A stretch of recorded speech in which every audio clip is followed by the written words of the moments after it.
without further ado, we might as well get this going as soon as we can, lest we end up taking far too much of our time just watching this particular segment. So. No, I agree that the catastrophizing is not good. Why are you doing it? No, because you're doing the opposite. No, hang on. Pretty good. Dude, it should be better. Things should be better. We should have better policies. Okay, things are gonna get spicy. This is good. This is good. This is what we want. What you're doing, dude, what you're disagreeing with my tweet. You are the one who were preparing that. I never did that. I'm not being insensitive to their experience. I said, if you go rewind the tape, I said that in like the first 3 minutes of this conversation. I'm not ignorant of that, okay? I never made the comparison. You made the comparison, okay? If we were talking about me and how long it takes me to get out of homelessness, that is a very different question than the experience of homelessness for other people, particularly people that are actually homeless, is particularly people that are homeless with serious problems. Earlier, I said, yeah, anybody can make an app. I didn't say it's easy to be poor. I didn't say there aren't any barriers. I didn't say it's like... Well, was it, hang on, one second. Was it easy to be a king 300 years ago? I mean, it is... Wow, okay, things are going to get incredibly spicy. Looking forward to this. Some people defend Destiny after his takes like these. We've got to the point where it just isn't anymore. Like, the Destiny take wasn't as bad as the Mindwaves take. Yeah, the 1 point... Like, Heem does speak pretty quickly. I might have to do a 1.25 rather than 1.5. I watch everything in 2 times speed on YouTube. I just sometimes forget that some people actually watch things at the speed that they were meant to be watched at. So you'll have to excuse me when these things happen.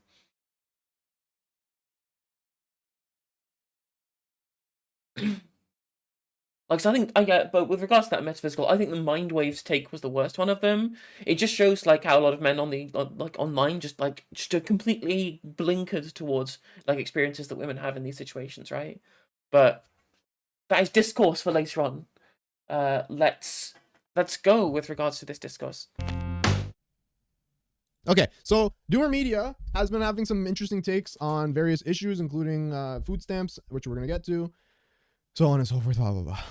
Lefties are totally delusional about the reality of being poor in the US. You can be in favor of substantial welfare programs, as I am, without the delusional belief that poor people are all disabled with 7 kids and 4 jobs in a food desert who can't possibly improve their life. As always, Doomermedia coming up with the straw man take straight away. Let's go. Let's go. Just like leftists just think that all poor people are just like paraplegics with no eyes or whatever. First tweet. Obviously, we should try and help the poor. Are you on the Heem team? Hey, bro, Ice Beans. Thank you so much for the gifted sub to Pagan Pixie. No more ads for you, Pagan Pixie. Ice Beans gave me $5 a month on your behalf. Obviously, we should try and help poor people, but the same lefties decrying paternalism of the poor will look you dead in the face and tell you it's unreasonable to expect poor people to look up how to cook healthy food. Next, he says, but people aren't even saying that it's unreasonable to expect them to do so. It's just like saying, well, you know, we need to be able to incentivize this to happen, otherwise it's not going to happen. You can't. That's just a bootstrap argument. Just saying, well, just cook 5 head. Like, as I was saying on the panel, when some sort of agreed with me, actually, in saying that, you know, well, cooking is going to have to happen some way, but if you don't incentivize it to happen, we'll just continue down the road that we're currently on, right? So, yeah, obviously we should try and help poor people, but the same lefties, da-da-da-da. The reality is that massive potential for social mobility exists. We already have huge social spending, and a homeless person in the US has more opportunities in a life. I mean, the US does not have huge social spending, but let's continue. Than a king would have 300 years ago. This is the one that I saw that I was like, pump the brakes, bro. All right. So you can see the ratio here. You can see the fucking ratios. And I, in response to this, I said, Doomer be like, the homeless man today can sleep on any subway station vent he wants, while the kings of the past only had the option to rule one measly kingdom. It's all about opportunities. And then my tweet got 825. Listen, Doomer, I didn't mean to wreck you like this, bro. This was never my intention, okay, to get 800 likes to your... Yeah, but that's it, Serving. That's what I was saying on the panel the other day, right? My point was, these people, they just want to punish poor people for being poor. Like, they shouldn't, like, no luxuries for you. The fact you're in the poor position you're in is because you're poor. I'm like, okay, well, if you think, and then do they keep kind of trying to hide it, become some kind of, like, faux health concern? where they say, well, no, actually, poor people are more likely to obese, so we're just being good to them by making sure they don't eat bad food. I'm like, well, surely if you have a public health concern, then you would just ban the McDonald's completely. You'd ban all fast food and like have a government mandate that everyone only eats healthy. It's like, well, no, we can't do that. We can't interfere in that manner. Okay, so you're happy with interfering with people's free engagement with the market as long as it's rich people doing it. But as soon as poor people decide it, suddenly it's all fucking bootstraps and, this mentality of, well, you don't deserve it. Naughty poor people wanting to do a thing. Hey, RJ Can, thank you very much for the follow. Thank you for joining the New Justice stream. Welcome. Exactly. It's like beyond that kind of rationalization. It's just like these people hate the poor. That's it. Half the time. 70. And after I tweeted this, it like took off. Like this used to only have like 5 or 10 quote tweets when I got to it, and now literally everyone's like, hey, like just shitting on him. Brain dead take. This is the dumbest tweet ever. He's getting roasted. I don't even have to like rebuke this ridiculous tweet, do I? These guys are doing pretty good for us. They're getting roasted. Oh, finally. Oh my god, Saravain, you're so right. It's literally these same people who say, like, you say that we shouldn't bully fat people. Well, maybe the obesity problem will never go away. And I'm like, well, first of all, that doesn't help, actually. Like, fat shaming is being shown not to work. If you fat shame people, it's shown that it doesn't actually solve people's, like, obesity issues or anything like that. And second of all, that makes you a cunt. You're forgetting the number one rule, which is don't be a bellend. Just don't be a dick. Don't be a dickhead. Simple. He says treating people like they have no agency or potential for upward mobility as an excuse to exaggerate the ills of society is fucking disgusting, and your virtue signaling losers aren't helping anyone by acting like poor people are obviously stuck in their circumstance. And then he's complaining about how nobody will talk to him. Da, da, da, da. True. So, and then after this destruction, what did he say? Where's his response? Oh, we can debate this on stream if you want. 6 likes. I'm like, would you like to debate your hyperbolic wording? 82 likes. It's not even hyperbolic. It's true. Poor people in the US have things pretty good compared to basically any other group in the world or in history aside from rich people in the US today. And then I'm like, easiest 10K views of my career. Hit me up tomorrow. All right, there you go. Oh, I love Heem. Heem is just such a great. He just has this knack of just making like the best jokes off the cuff. The preamble. Let's hear from the man himself, Mr. Media. Hey, what's up, buddy? What's up, buddy? How are you? Pretty good. How are you?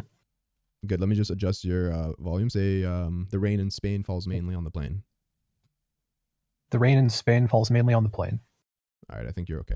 All right, how's it going, buddy? Have you recovered like from that ratio? I'm sorry, I didn't mean to, I honestly didn't think it would take off like that.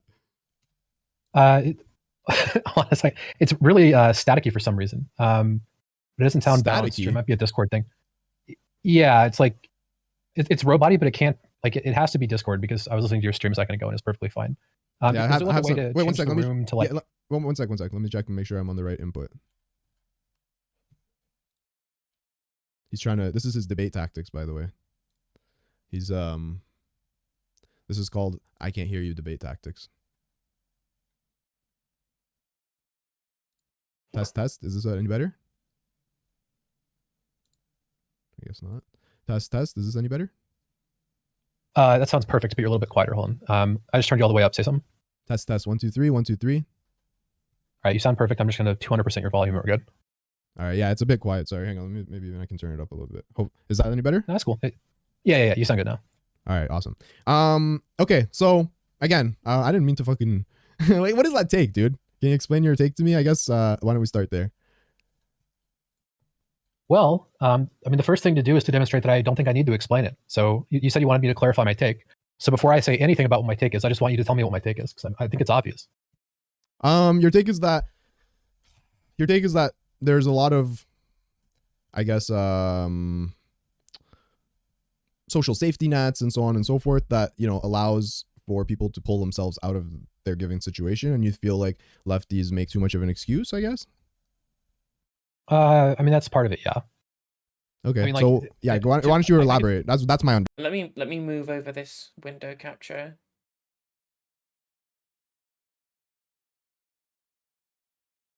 We actually get to see Dr. Heem whilst we're watching this video. understanding. So if you want to elaborate further, you can go ahead.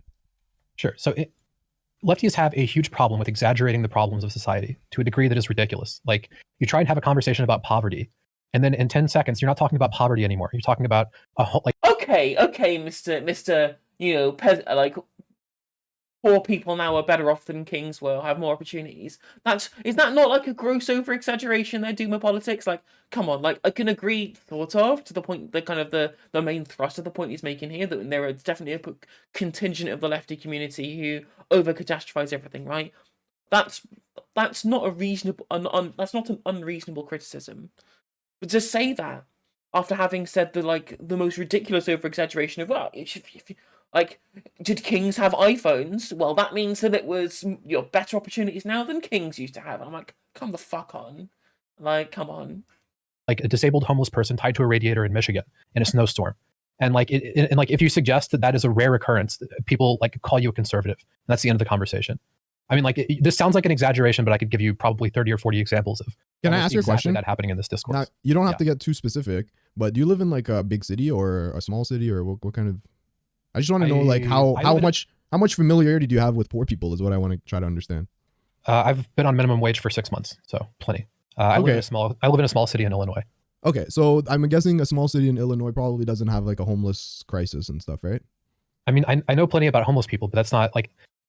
Again, we don't need. Well, the reason I'm bringing this up is because, like, I live in Toronto, has a serious homeless problem, and I lived in a neighborhood where, like, literally. I don't think he's specifically talking about wealth inequality specifically. I think his main thrust is the idea that the situation that poor people find themselves in a vacuum, right?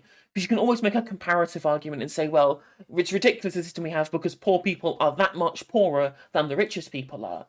But they could theoretically, like, if there were substantial social programs and social mobility, have some kind of like liberal capitalist society in which there is a great amount of wealth disparity, because that just comes with the territory of unregulated capitalism. But having enough kind of third way social spending at the bottom to make sure that, you know, the people who are at the bottom still have a reasonably good quality of life. You could theoretically do that.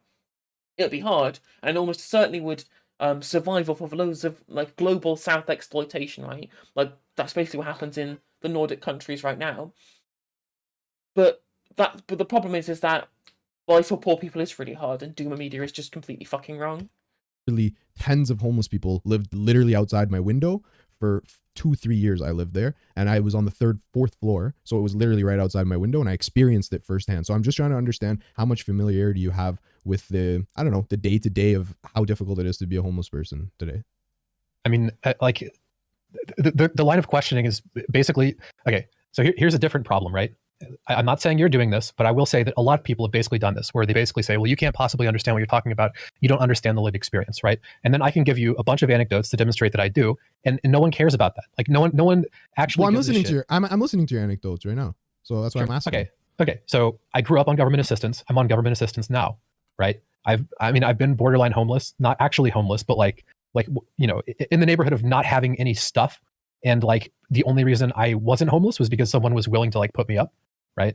It's like, I'm not like the word on the street is that I'm like a trust fund kid who has like millions of dollars. Right. And it's just shitting on the poor because I don't. Oh, you want to clarify that? Yeah. I've seen people keep posting some tweet you. Why don't you go ahead and clarify that? Yeah. I mean, I just said it. It's no, not like, true. I mean, someone said your net. You said something about 35 million or something. Can you clarify that? I said two things. I guess I said a number of things. So I said that my parents are middle class and that I grew up middle class, or we became middle class. When I was younger, we were on government assistance, but after my dad.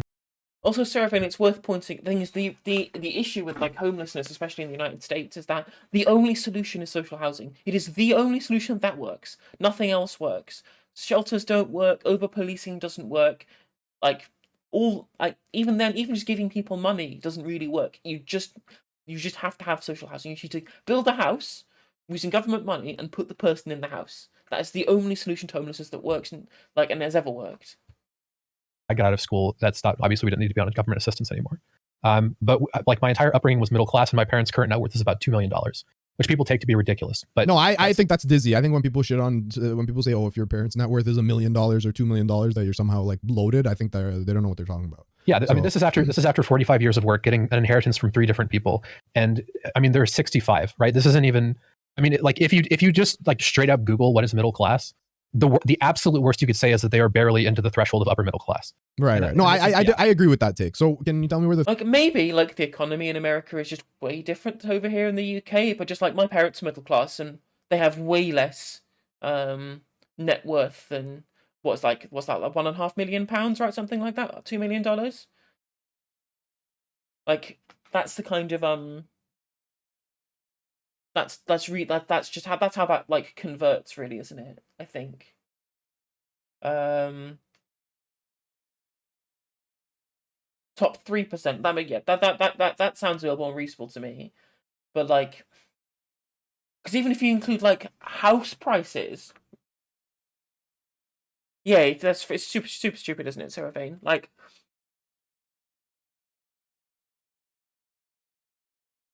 most kind of middle class families, like if you've just got like a 3-bedroom house in the UK or whatever, like that's usually worth even in like pretty well off suburban areas, like the price of that house is still probably what, like £500,000, £600,000, something like that. Like how else do you get your net worth from there up to £1.5 million unless you just have huge amounts of money in stocks and shares, or if you have just like that money sitting around in your bank account, or you've got like a fucking holiday home in Marbella or some shit. Like that doesn't, like that seems extremely well off. the 35 million thing came from? I just don't know. Yeah. So the context of the tweet was that we were talking about like. Well, all of this does, right? All this does is just prove to us that middle class as a piece of terminology is like functionally completely fucking useless, right? It doesn't tell us anything about the economic situation of the person who you're speaking about. Basically, as far as I can see, the only utility as a term that it actually holds is just telling you that this person isn't working class or isn't like upper class or whatever. Like, especially in the UK, all it means is not aristocracy and not so broke that you can't afford to live, right? It's such a ridiculously broad and unquantifiable term that it's just, and people use it everywhere. Marxists use it, like rightoids use it, leftoids use it, fucking liberals use it. And no one will give me a proper definition other than saying, well, you're well off, but also not too well off. Like, someone, please, anybody, can somebody tell me, if anyone's in chat can give me a proper like quantitative description of what middle class actually means? I would love to know, because it seems to mean loads of different things to different people. People will critique people for being middle class or not being middle class enough, or hating the middle class, or wanting to be able to like curry favor with the middle class, and that's just, it doesn't make any sense. There's a group of people that's completely illusory. Because it's only ever used by working class people who want to feel less working class than they are, or bourgeois people who want to make it seem like they're not completely against everyone else's interests, so they somehow have some kind of attachment to regular common folk when they really don't. Exactly, people. It's completely fucking meaningless. Completely meaningless.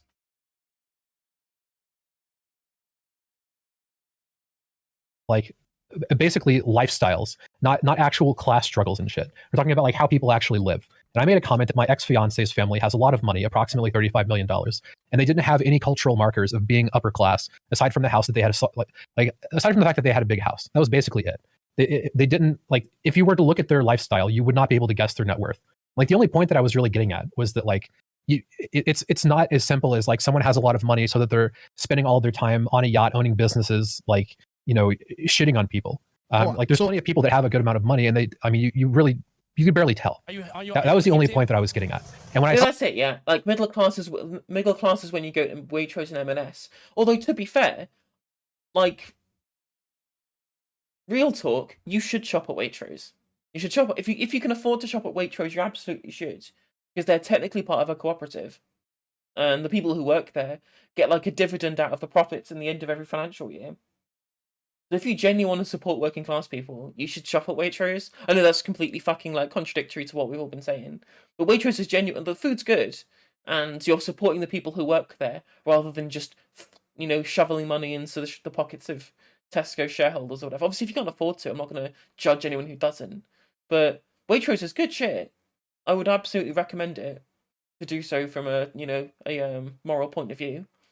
It's just, if you can't afford to, you can't afford to, right? And, if your only choice is starving or shopping at Aldi, then of course it is. I mean, that's the problem, is that people want to buy, a lot of people will end up going to the shop and buying, they'll go and buy name brand food, which is more expensive at Waitrose. Whereas if you just get, like, the Waitrose brand stuff, it's just as good, right? Because their actual home brand stuff is really good quality, even compared to the branded stuff. And it isn't that much more expensive than buying the branded stuff at like probably the same price if you bought the branded version of that product at Tesco or Sainsbury's.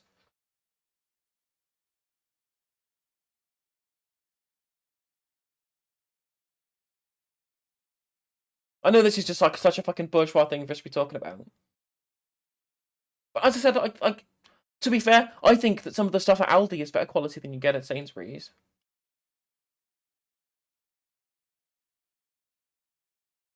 That's fair. That makes sense to me. Like, at the end of the day, if you're well off enough to be able to shop ethically, you should. The issue is trying to create some kind of paradigm where we expect people to only ever consume ethically, when for the vast majority of working class people, they just can't. You just can't consume ethically because it's too expensive to consume ethically. Because literally, the system is set up so that it is more difficult to consume ethically.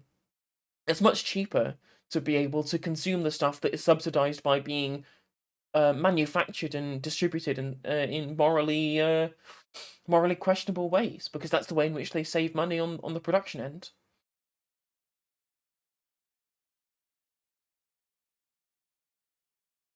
Okay, And so and I agree. Listen, those takes that I agree with. Okay, I agree that you could have a house that's worth $1 million, but that doesn't mean you're not working. First of all, thank you so much for the primer, Chase. I appreciate you.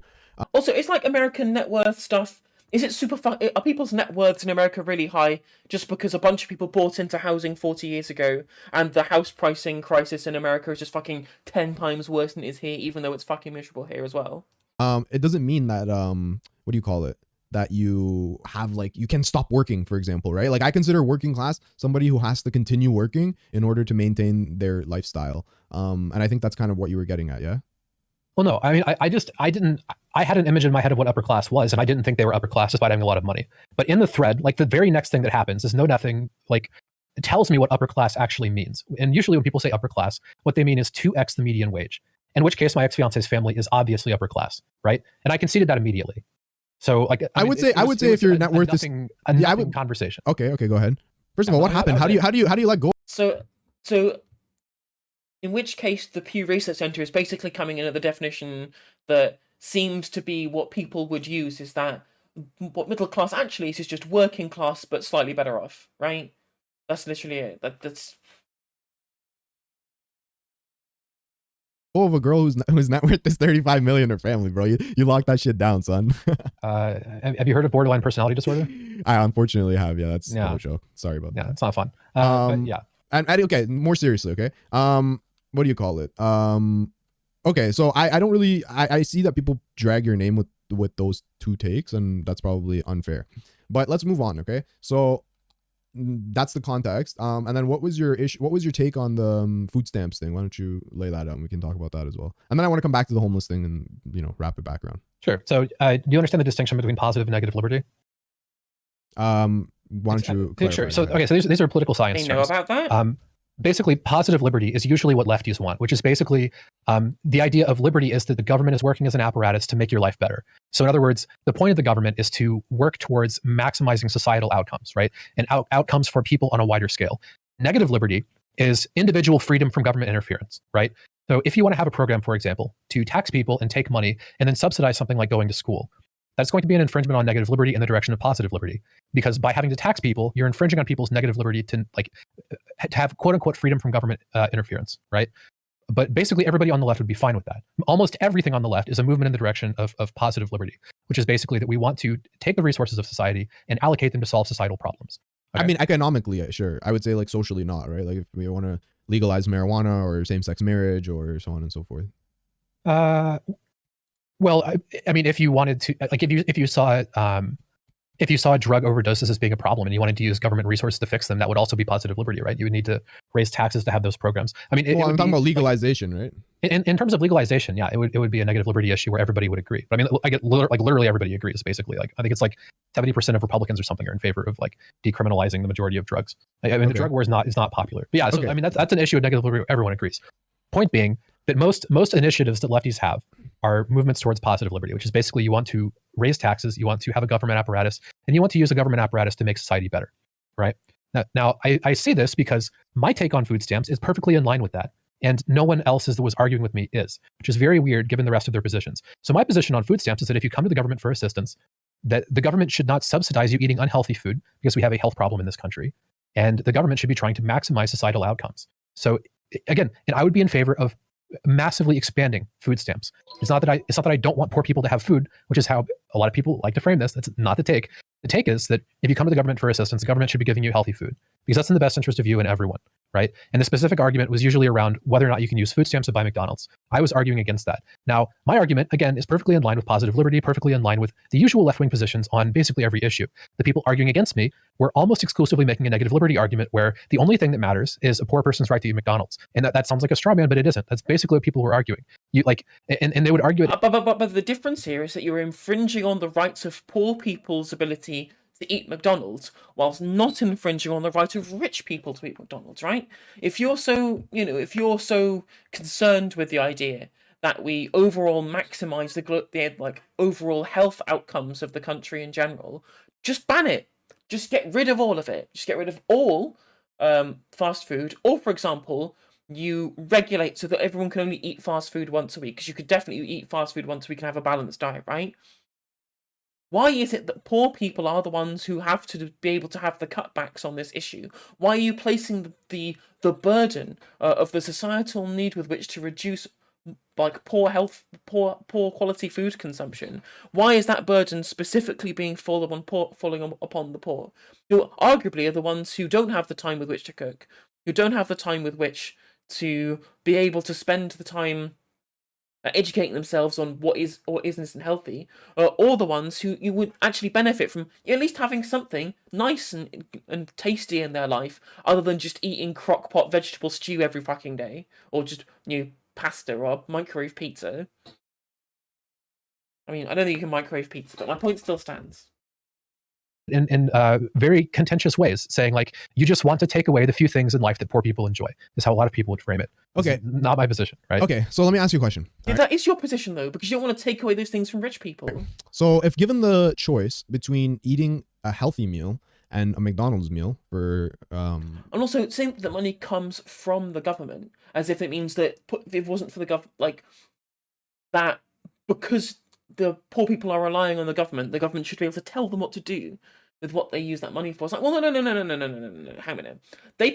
Here's the social contract. These people are, engaging in consenting to be governed, right? They pay their taxes elsewhere on council tax and sales tax and road tax and all that kind of malarkey, right? They contribute to the system, which then pays them dividends because of the position that they're in. The whole reason we have a social safety net is because anyone can ever fall through the cracks. Right? That's the biggest reason we have a social safety net, is so that if anyone falls through the cracks, the fact that they have lived in the system and consented to the system and paid into the system, they then reap the benefits by being able to claim on government benefits, right? That's the reason the system exists. So just saying, oh, well, this is the government's money, so government should be able to dictate how that's spent. Nonsense. Absolute nonsense. Either the government dictates it for everybody, or they dictate it for nobody. Otherwise, that's just unfair. That's just not fair. It just isn't. It's just not good.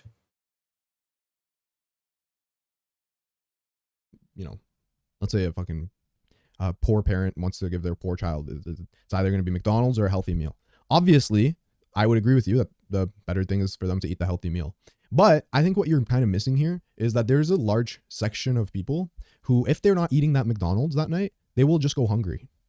They're not. The alternative isn't that they're going to eat a healthy meal. The alternative is that they'll eat chips, or it'll be trash shits, or just bread and mayonnaise, and not a healthy meal. What percentage of people are we talking about? Who eats bread and mayonnaise?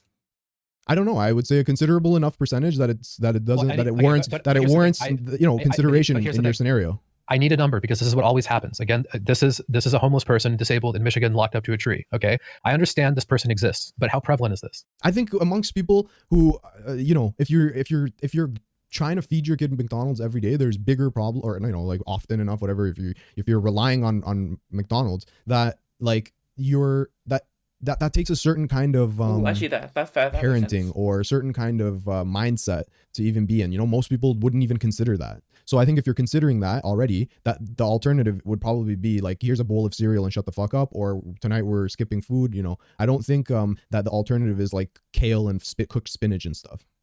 I would say it's a considerable percentage. I don't know. I wouldn't know if it's like 50-50. I really don't know. It depends what sample you look at, where you're sampling from. It depends, right? Well, I mean, you said that the options are McDonald's. It's that shade at CTV there, Sir Vane. Just like walks into discussion, says government is bad, refuses to elaborate, and then leaves. Are starving, basically. I mean, no, I'm saying if those are if there's let's say 10%, let's say even 10% of kids who are in the situation, now you've made it such that they can't get McDonald's. I think that many kids will go hungry. I mean, okay, the actual number is going to be basically 0, because I didn't say that you should stop them from buying anything. It's not like there isn't healthy food that doesn't require any time to prepare. There's plenty of food that doesn't. Well, the original take was hot foods, right? Yeah, okay. That isn't the point. You said the distinction is going to be if people aren't allowed to buy McDonald's with EBT, kids will be starving. That's hot food. I mean hot food, like whether it's a rotisserie chicken or a McDonald's, like something that's easily accessible. There's lots of things that are easily accessible. Like again, you don't just starve. If you need food, you buy perishable food, you put it in your house, and then when you can't buy McDonald's, you're telling wait one second. Sorry, you're telling me that people don't sleep hungry at night? I'm telling you that the choice between McDonald's and starving is going to apply to approximately 0 people. Why? Based off of what do you say that? I don't know why Heem is going down this argumentary. I don't think it's correct, and I think Doom will win if we continue down this particular line of questioning. If you know that the money you use for food cannot be used on McDonald's, you will buy other food. There are people who are starving, but this isn't the reason that they are starving. Do you think when they buy hang on any money? Sure, okay. So let's if you have money to go get food, you go to the grocery store. Okay, hold on. Buy bread, and you can buy sandwiches. Okay, there's all kinds of stuff that you can buy. Okay. So would you say that, let's say they bought bread and they just ate a mayonnaise sandwich, would that be preferable for you because they grocery shopped? Again, exactly. We need to look at the actual, overall societal changes that we need to make to be able to incentivize things to be able to work better, rather than just banning poor people from having McDonald's. We would need to get into the exact specifics of what we're allowing, okay? But the exact specifics. But look how many restrictions. Like, can they buy cereal? Can they like everything has refined sugars? Hold on. I don't know exactly, but my basic premise is if we know a certain kind of food is unhealthy, okay, and we don't subsidize it with EBT, by removing the option of an unhealthy food, it is pretty likely that people are going to, on average, eat more healthy food. That doesn't, again, this isn't going to mean that you can't use it to buy anything that is conceivably unhealthy. If all that you bought with EBT was rice and all you ate was rice, that's not very healthy, right? There's no way to mandate that everyone has to have a healthy diet, okay? But if I took the things that you were able to eat and I removed something that we all agree is unhealthy, it is a completely reasonable expectation that the average level of health of the food that you are eating will increase. Okay, but let's say the average level increases, but now you get a big bump in the, like a normal distribution, okay? Right? Yeah, bump in what? Okay, hang on. I'm going to show you what I mean. I'm going to draw a picture for you. Okay, just give me one sec. Okay, people in chat are saying the unhealthy food is much cheaper. That is not true. Healthy food is very cheap. Okay, can you pull up the stream? Yeah, I have it. I'm going to draw a picture. Okay, so on the first, I'm going to draw what I think, let's say, for example, it is right now on people on food stamps, and then I'm going to draw you what it would be in your scenario and why I think it's an issue, okay? Sure. Okay, so right now, it's like this. On one end, you have people who are going hungry or not eating at all or wasting their food stamps or they expire or whatever. In the middle, you have people who are probably getting McDonald's, whatever. And then on the very right, you have people who are eating very healthy, okay? You said in the middle? Or... Yeah, exactly. Like, but even not like overall freedom either, because it's not like something is... It's not something that they have. It's not like the actual negative freedom, the positive freedom argument, where you're being constrained by something that you have no control over because of the externalities, right?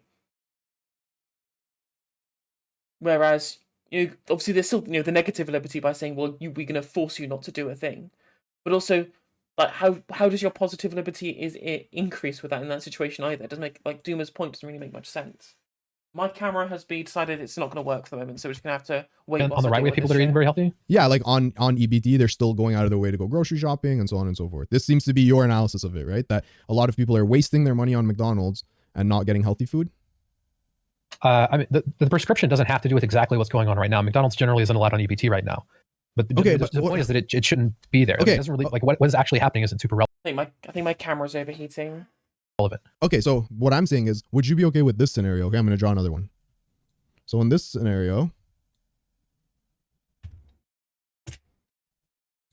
so in this second scenario, you might have moved the average over a little bit, but you're going to have, in my opinion, a substantial increase in people who are not eating or who are going hungry, because the requirement that you've set is for them to go eat healthy and cook and so on and so forth. So while your average might have moved over to the right a little bit, there's now a big portion of people that are going to be impacted negatively because of it. Okay, if you typically ate fast food at a McDonald's and the McDonald's closed down, would you just starve?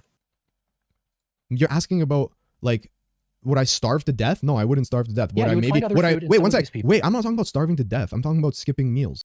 I mean, if we're going to make this argument about who has access to McDonald's and who doesn't, and who would go hungry in that case, what we actually should be talking about is food deserts, and the way in which some people are constrained about what food they can and can't eat by what is available.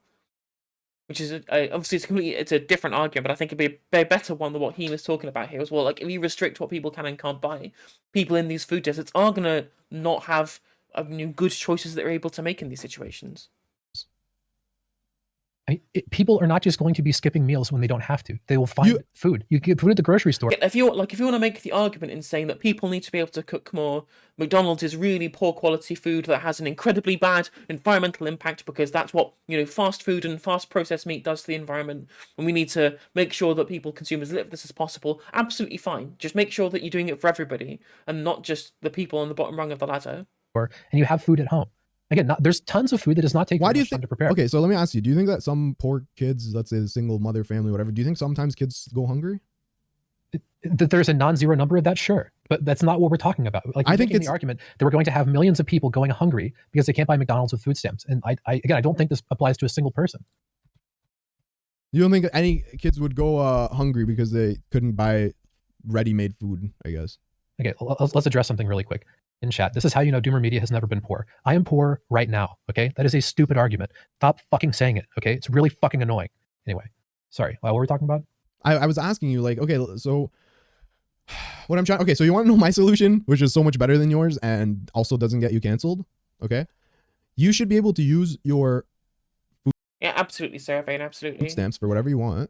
However, there should be incentives to buy healthy. And by incentives, I mean you get like a 2x multiplier on the value of your food stamps if you buy lettuce versus McDonald's. How easy is that versus what you're saying? Okay, did I ever say that having food stamps restricted from McDonald's was my ideal solution? I don't know, you went on a crusade about it. It's like if Doomer had no money and then wasn't able to eat, at least he's in the position to be able to ring up his mum and dad and saying, hi, I'm hungry, can you buy me food, right? I mean, obviously that's, again, we're talking too much about like the way individuals are and individuals think, and thinking about specific people rather than talk about the overall systems and the structures and the incentives that are in place, right? We need to be more obviously holistic in the way we're viewing things. I just think that Doomer is, again, he is playing proxy with the needs of poor people over instead in lieu of them. And is instead trying to be able to do that to be able to get off on the idea of making, sorry, I'm screwing up my words here. So basically, he's concerned with health outcomes. He's concerned with health outcomes and concerned with the cost of fast food and concerned with all of these things.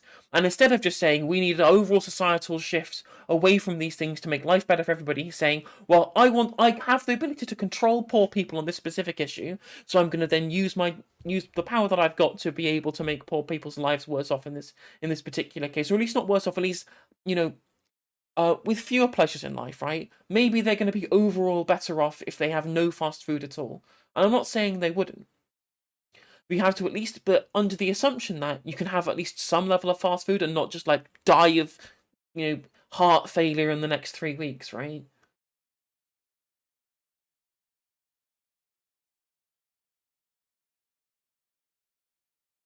Because I get the problem is that the logical conclusion of the argument that Doomer is making here is the idea that if you do let poor people on EBT buy McDonald's, that is the only thing that they will buy, and that they're also because the argument that he's strawmanning here by saying that people on the left think that poor people are too stupid just cook food on their own is the argument that he's also making by saying, well, if we let them do it, then they are stupid, so they won't cook any food, so they'll just eat nothing but McDonald's. It's the same argument going on both sides there. So it's like, well, either they have the knowledge or the ability to, or they don't. And if you give them the knowledge and the ability, then they'll be able to do so, whether they can buy the McDonald's with EBT or not.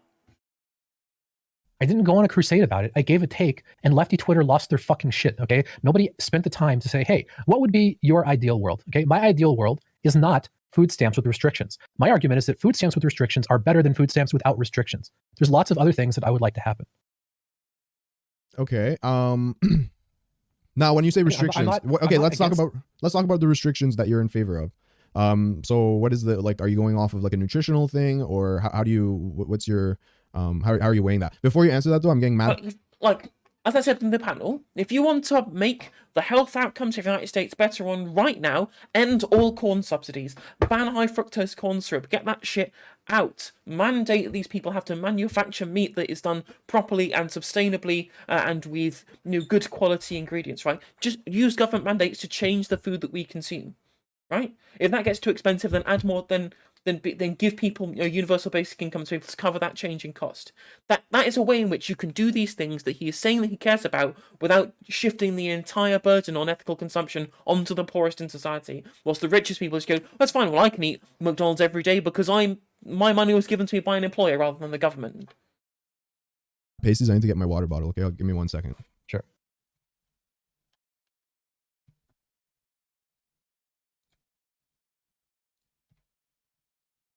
Let's see if my camera's going to work now that my phone's cooled down. Hold on, I'll be right back.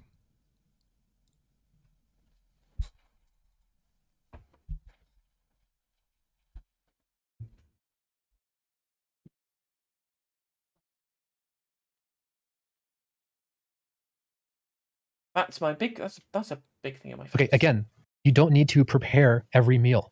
There are lots of things that don't take time to prepare. You can have food that you can just go get and eat. Like the alternative isn't buy McDonald's or have poor people spending 4 hours a day cooking food. That is not how this works, okay? You can meal prep once a week for 2 hours and you will have food for the week. This is what I do, okay? Okay, I'm back. Okay, so yeah, you can go ahead and answer my question. Like, what kind of restrictions do you think that they should have these food stamps? I mean, I don't know the specifics. Like, again, we can move down the list. So like fast food for the most part is pretty obvious. If there was a case where you have something in fast food that can be demonstrated to be healthy, I'm not categorically against fast food. That's why it's a if shit it was like a salad or something and it was actually healthy, I would be fine with using EBT on like the salad. It isn't that I have like a particular fixation on McDonald's. Okay, but the reason I'm trying to nail you down on this is because I want to show you that, like, unless you make it such that you can only buy vegetables and greens, you're not gonna get that outcome that you think you're gonna get. Like, should you be able to buy cereal with it? It depends, potentially. I mean, like, cereal is all sugar, right? And one of the things, the problem as well is here is that I basically already counted all these arguments. Basically, my kind of opening prelude to this, where I just said just ban it for everybody. Like, just ban it for everyone. If you think it's really bad, just ban it. Just get rid of it. Just yeet it from the markets, from society. Just get rid of all of it. Instead of just saying, well, only certain sections of the population should be allowed to consume it based on their economic status. Yeah. Okay. Cereal is unhealthy, right? But like there are different reasons that food is unhealthy. So fast food is pernicious, particularly because it combines all of the things that make food like addictive into one thing. When people go to eat fast food, they typically overeat substantially. Like I would be interested to see the average caloric intake of someone eating a meal at like McDonald's. That's just because they're high calorie. It's not necessarily overeating. It's a combination of being like salty and sweet and fatty all at the same time, and then like the food is served with soda. I mean, it's like every addictive hook that could like. Listen, I'm not arguing that fast food is healthy. I'm just trying to say, let's say you ban McDonald's, okay? I'm just trying to tell you that, like, The people who are so into eating McDonald's and they don't care about their health enough to, take into consideration the negative outcomes of eating McDonald's, those people will get the unhealthy choices at the grocery store. Unless you're going to say that even at the grocery store, they can't get the unhealthy stuff, in which case, then you're literally just have to tell them, listen, EBT is just for vegetables. Like, they're going to get pogo. Yeah, exactly. Like, how far down this rabbit hole do you go? And again, I've been poor. I've been on government help. I've been on JSA, right? Do you think I spent all of my money on takeaway? Of course I fucking didn't. And did I spend any of it on takeaway? Basically none, right? What it was mostly was just microwave ready meals and frozen pizza. Just like shit you can put in the freezer and then... Like, am I just way off the mark here in the way in which poor people consume their food? Because that's how I consumed when I was on when I had no income. It was just like the ready meals that you could get for literally £1 from Tesco. Yes, but only for poor people. Poor people, like certain income thresholds. No cigarettes, but everyone else, cigarettes absolutely fine. Have you seen the New Zealand plan for banning smoking?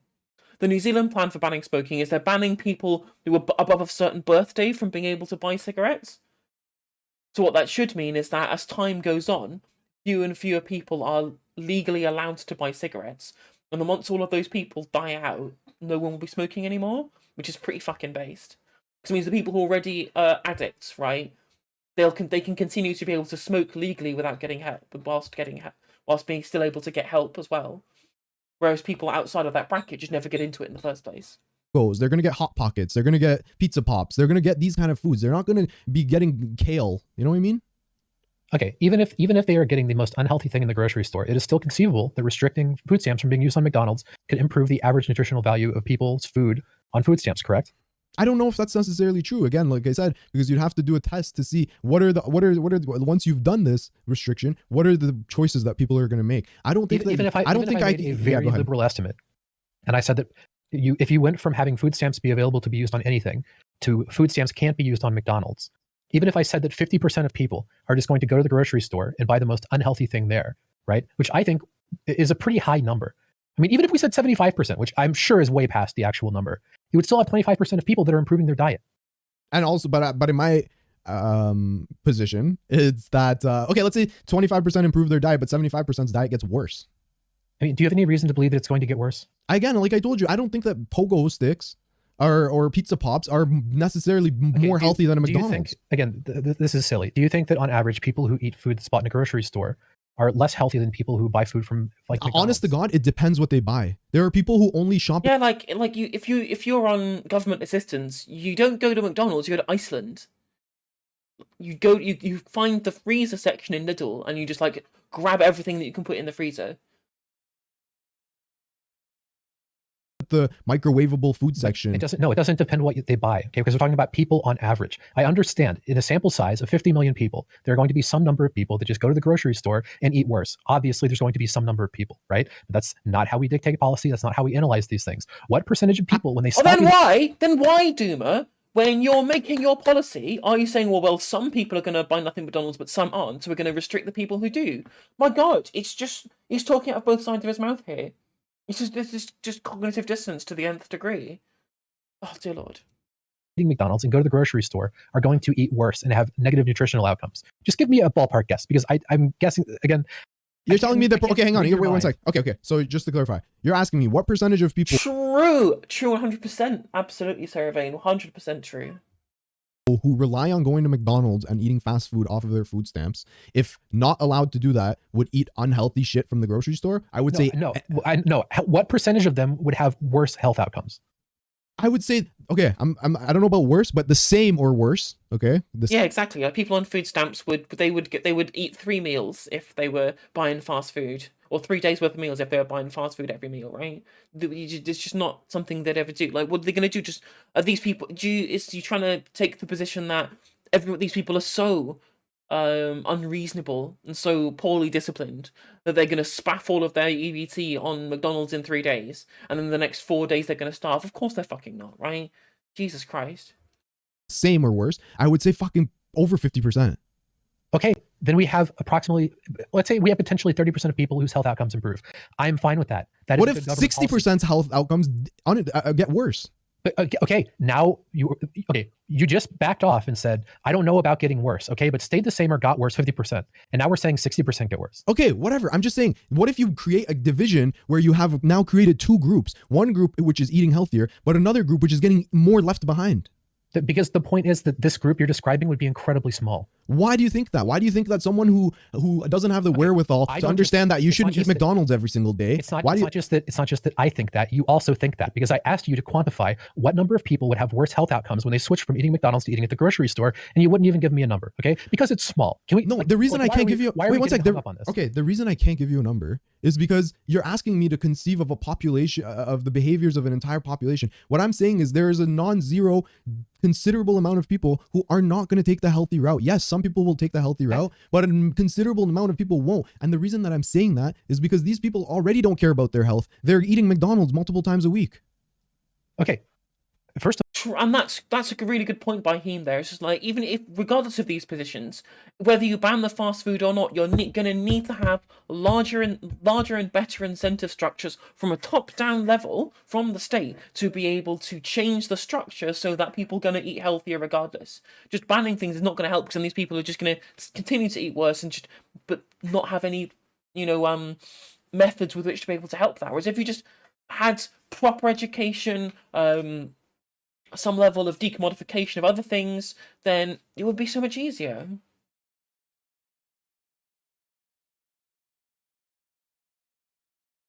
You're not going to fix the issue if these people do not have the wherewithal to be able to cook for themselves and feed themselves without having to touch any fast food at all. If these people are genuine in this position, then banning it isn't going to do anything to help them either, unless you actually have the infrastructure available to be able to educate these people.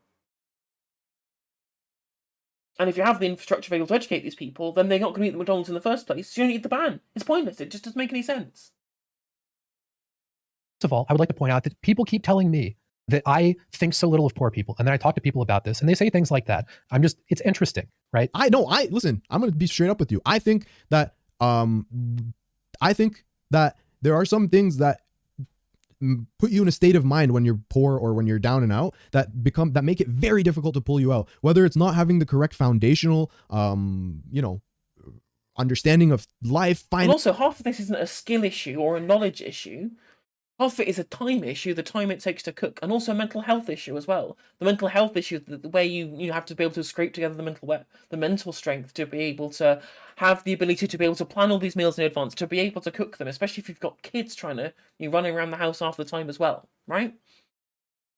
Being poor drains your mental health. It saps it. It destroys it. It turns it into a small pile of mush. Your mental health gets completely eviscerated and wrecked when you're on government benefits, right? If you're poor, your mental health is so bad. They're saying, oh well, just cook 5 head. It's not in any way interacting with the situation these people really have to engage in. Finance, nutrition, all of these, the health, whatever, whether it's working so many hours, there's a lot of reasons why people are unable to pull themselves or change their habits and lifestyle. You just said exactly what I said, with slightly better optics, that I got canceled for. Okay, so I'm glad that we agree. Yeah, of course. I think I have very low expectation of people. Yeah, I'll be straight up with you. Sure. Yeah, I agree. But like, again, when I say these things, people act like I'm fucking crazy, right? But every time I talk to, this is why I said that on the fucking tweet yesterday that you responded to. Every time I talk to people, everyone ends up agreeing with me. So it's fascinating. This isn't that I'm not agreeing with you. I don't think that restricting people from getting. Okay, yeah, I agree with. But that's not me agreeing with you. That's my own take. I have low expectations of people. Sure, but yes, you didn't convince me. That was my original position. Yes, but that's my point. Is that you just said the most controversial thing that I said on the subject that everybody freaked out about, and you just said exactly the same thing. And almost everyone that I've talked to about this has conceded to say basically the same thing, right? But hold on. Okay, go ahead. People get mad at things that I say when they agree with them. Okay, and it's very frustrating, especially when there's 10,000 people getting mad at me all at the same time. Do you think I've agreed with you? You just agreed with the most controversial take that I gave on food stamps. But if your own take disagrees with your food stamp take. If you have a low expectation of people, how do you all of a sudden expect them to change their entire life around and start eating healthy? How are you not realizing that a lot of people are just going to get fucking frozen pizzas and McDonald's and microwavable food? I do not expect people to just spontaneously do the right thing, which is why you use government policy to steer people. But what do you think of my policy? Isn't my policy 10 times better than yours? Wait, what exactly is your policy? My policy was you incentivize people to eat healthy by telling them, hey, listen, if this one food stamp is worth $1 at McDonald's, this one food stamp is worth $2 in the vegetable aisle. You get more bang for your food stamp buck if you go buy healthier options, like a multiplier, to incentivize people to get healthy, yet allowing them to get McDonald's. You're saying that you want to restrict people from getting... I am fine with so many things to incentivize healthy eating, okay? For poor people or for everyone. So sure, that sounds fine. I don't know if that's better. What I'm going to point out really quickly is that the biggest opposition that I got about the SNAP take was people talking about the administrative cost of creating and administrating rules surrounding food stamps. And the thing that basically everyone, let's not say everyone, the people that I respect the most who disagreed with me, all of them were arguing for direct cash transfers, with the primary argument being that the administrative costs are a burden. And this reduces the amount of money that's given to poor people. And if we just give them money, we can trust them to do what's in their own best interest. That was the argument I heard from basically everyone I respect that disagreed with me on the topic. You're the first person who gave a different take. So that's interesting. But I'm just telling you, people would disagree with what you just said on the basis of having administrative costs and like on the basis of exactly how you would administer that program. Dude, do you realize that wait one sec, Jay, yours advocacy that like it should be based off of a nutritional thing, it already will have administrative costs to determine what food is and isn't allowed to be purchased. I'm not disagreeing with you. I'm just telling you that the reasons people disagreed with me, they would also disagree with that. Okay. But let's run down a lot of things. Okay. I think that SNAP with restrictions to incentivize healthy eating is better than SNAP without restrictions. I'm also fine with what you just said. I might be fine with direct cash transfers. I might be fine with a lot of things. I might be fine with excise taxes on unhealthy eating for everyone. Okay. I'm definitely fine with government incentivizing healthy food. I think the government should just be giving away free food for everyone. Like if you want, like, that is a take that we can all agree on, is that if you're going to have systems in place that make sure that people are going to be able to get fed and everyone has access to them, be able to decommodify vegetables, pasta, and not a bunch of non-perishable things that everybody can eat that aren't unhealthy or anything like that. You just want to have like a rice bank, have local rice banks everywhere where you can just go and get rice if you need it. Because once you've demarketized it to that extent, there's no reason to hoard it either. So if you also want to give away like a bunch of free healthy food to people, and then everyone has access to it, and then if you want to be able to use some level of your theoretical universal basic income to then buy like more expensive, unhealthy, or fast food or hot food on the go or whatever, then you can do, and that'd be great because that would give everyone the freedom with which to do so, and it would incentivize and encourage more healthy eating. Because then you probably would spend the money that you've got else left to spend, you probably would spend it on a bunch of other luxuries, probably on even food. I mean, I obviously wouldn't because I spend all my money on food, but even so. We can figure out, if we had a good idea of what healthy food actually was, I think everyone should have it for free, period. Like, it just shouldn't cost money, right? Okay. Like, people are fucking making me out like I'm a goddamn like fascist, right? Like, which is so mind-blowing given my actual position on the issue. Like, in my perfect society, there would be government grocery stores with food that we know is healthy, and everyone can go and get as much as they want. That is my ideal society, right? Okay. All right. I'm fine with all of these things. So again, you're arguing against a position that I never gave. I never said that cash transfers are bad. I never even said that cash transfers are worse than SNAP with restrictions. But I guess my question is like, okay, I think maybe we can move off of the food stamp stuff. I still disagree with you because like you failed to kind of explain to me what you mean by healthy and unhealthy and how much that would restrict stuff in the grocery store as well. But anyways. Okay, would you agree with me that McDonald's is unhealthy? Yes. Okay, great. So we have one basis of agreement, right? So we can talk about other things in the grocery store. Now, if we look at the grocery aisle where they got tomatoes and onions and shit, I think you would agree that most of that stuff is pretty healthy, right? Yep. Okay, so we're gonna have some contention when we talk about probably two things. Probably prepared food, which is like frozen pizza, for example, or TV dinners, and then like cereal. I think those are going to be the 2 points of major chips, pop, chocolates, I can go on and on. That's all pretty clear. It's pretty clear that chips. So those shouldn't be allowed either? Yeah, no, those should not be allowed on EBT. That's very clear. Okay, so no, and what about TV dinners? TV dinners and cereal are the two areas where I'm not 100% sure. I think that if I was... What about bread? What about mayonnaise? If I was proposing this as a policy, right, and it was my job to figure out how to implement this, I think I would have to concede on allowing TV dinners and cereal just because there's some cereal and there's some TV dinners that are healthy, and it would be too much of a pain in the ass to fucking nitpick. And again... But there's some hot food, there's some fast food that's healthy. You can have, like, pop that's sugar-free, and that'd be healthy. Is sugar-free pop allowed? Is it just the ones with high fructose corn syrup in them are not allowed? Like, where's the line here? It's so inconsistent.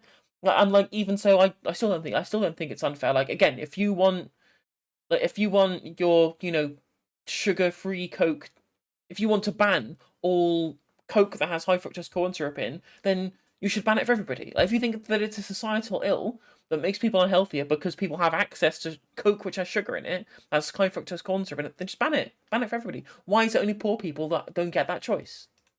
Some TV dinners are really fucking unhealthy, and some cereal is really fucking unhealthy. There's going to be really fucking unhealthy food that people can go and buy with food stamps, obviously. But if the options of like shitty fucking dog shit people can eat is restricted from being a lot of things to just a couple things, I think it follows completely rationally that people will on average eat better, right? So you probably have to. But you keep bringing up this average thing. But you're not addressing policy works. I get that, but you're not addressing what would happen if you have a growing population of people on the lower end that are actually getting unhealthier and unhealthier. No, I have addressed that. Okay, I want you to stake out a number of what you think that number is going to be. Because I think the number is very close to zero, less than 5%. I guess that's not worth considering when you're making a policy decision.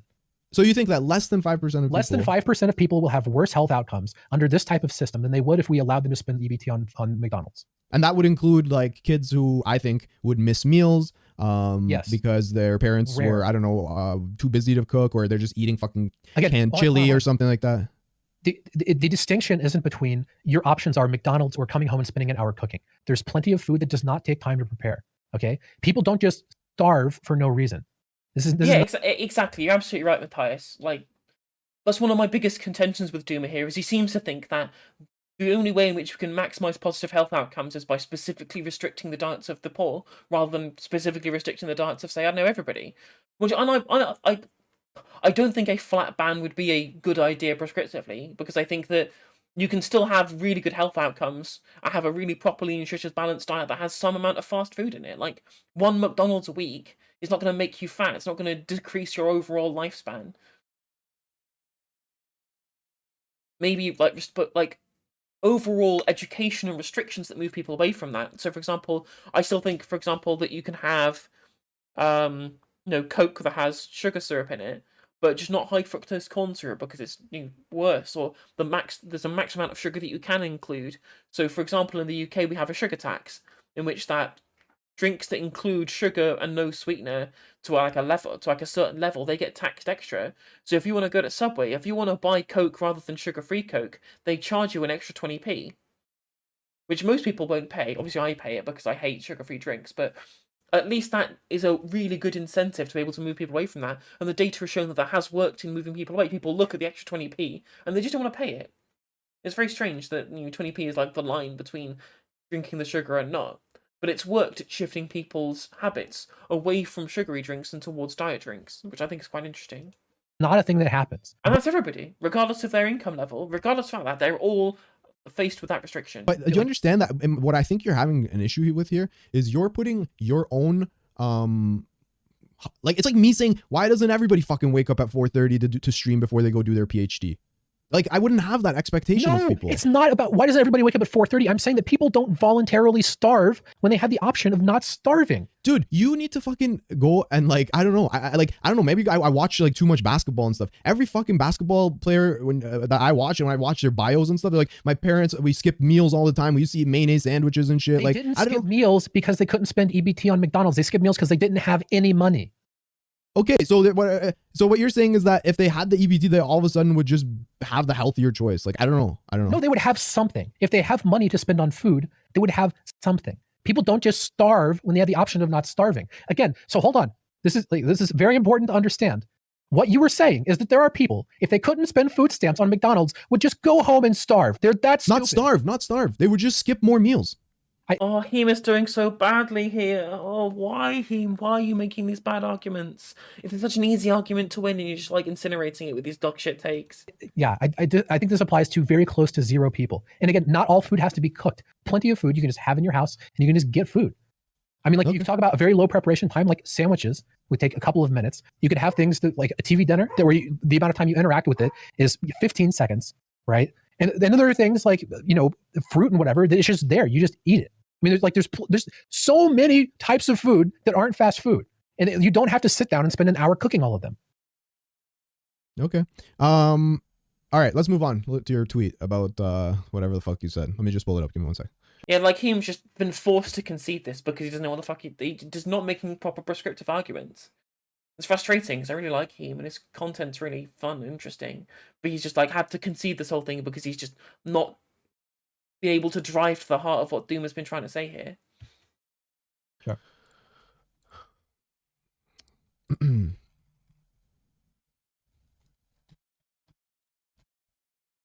Okay, so the first thing you said is lefties are totally delusional about the reality of being poor in the US. You can be in favor of substantial welfare programs, as I am, without the delusional belief that poor people are all disabled with 7 kids, 4 jobs, food desert. Okay, whatever. All right, so do you think that we kind of touched on this before with the homeless thing?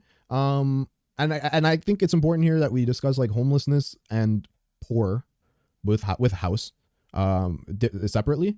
I love that. Homelessness and poor with house. That's very well put there, Heem. I would say that it's very difficult if you're homeless to become unhomeless. Would you agree with that? It depends what you mean. If my net worth was set to 0 and like my parents were killed, right? And Why I is had he, no why is he means of biting getting this money, bullet?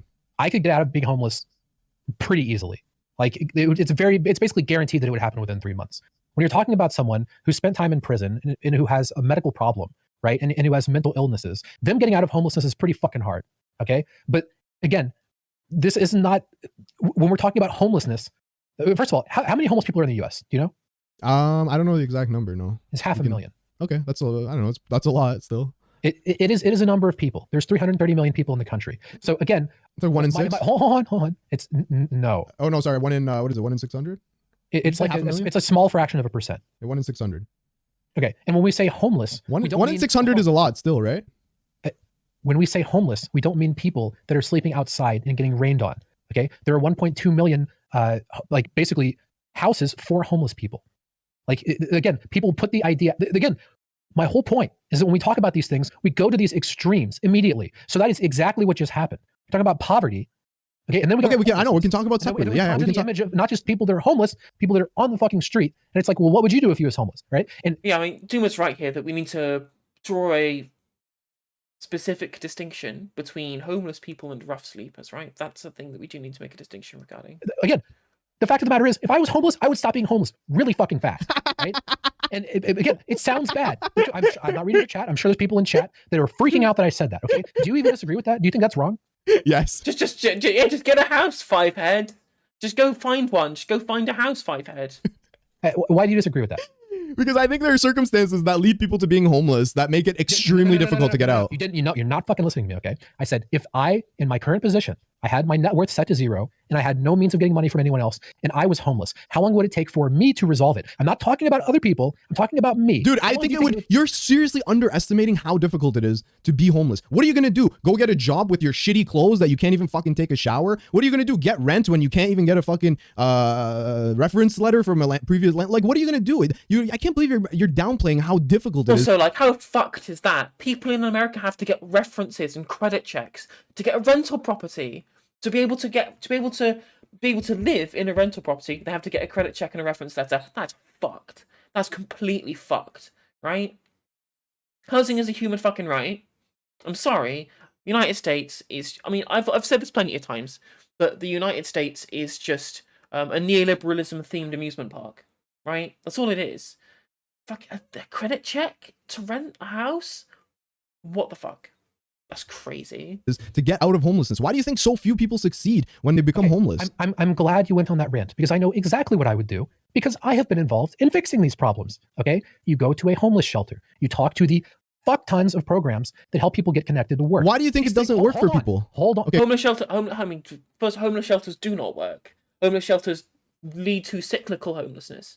They are a band-aid on the issue. They are not a solution to the issue. The solution is social housing, which I'm sure Doomermedia was going to say that he supports, but isn't going to elucidate further on that issue. Okay, go ahead. Sorry, go ahead. It doesn't work for people because a lot of people aren't homeless just because they don't have money. They're homeless because they are fucked up, okay? That's my take. That there are circumstances that lead you to become homeless. Yeah, and because they're fucked up, that's what I'm assuming that's their fault then, is it, Doomer? Is it because they haven't pulled up their bootstraps hard enough? I wonder. That make it almost impossible to pull yourself out.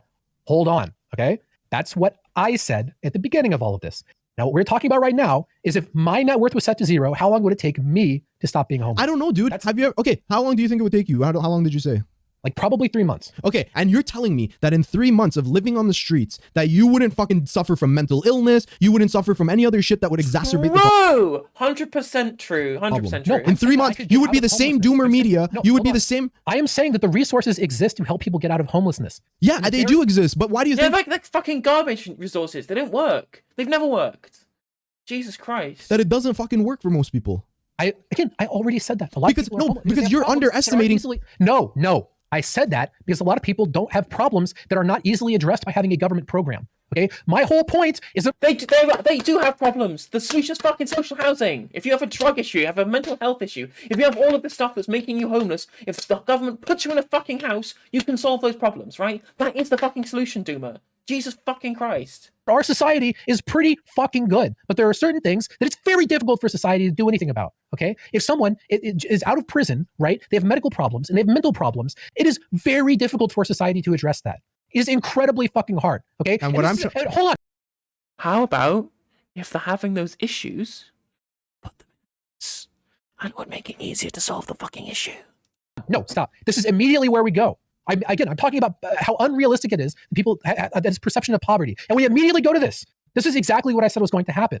We immediately go to this extreme fucking position, right? It's not that extreme. It is extreme. And Exactly metaphysical. Exactly. 100% correct. And it's increasing in every single country. It's in Europe and increasing in the United States. The only country that it isn't increasing in is Finland, and because they have a housing first policy where they put you in a fucking house. Simple. I mentioned that there are lots of resources to help with these things. And you're like, well, it doesn't help some people. Yeah, of course, it doesn't help some people. It does help some people.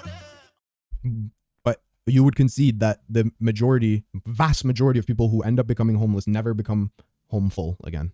I mean, do you have any stats on that? Do I really need to pull up stats? You're going to tell me that homeless people... Oh, okay, if you want me to pull up stats, I will pull up stats. Give me 1 sec. 1 sec.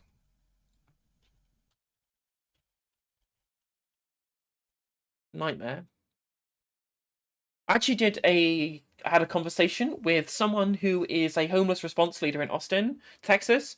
It's on my YouTube channel, and we talk a lot about the kind of the cyclical issues that lead to homelessness and the difficulty in getting social housing things passed in state and local governments in the United States. Really, really good conversation. I would highly recommend people check it out, and I'm going to shill my YouTube channel in the chat.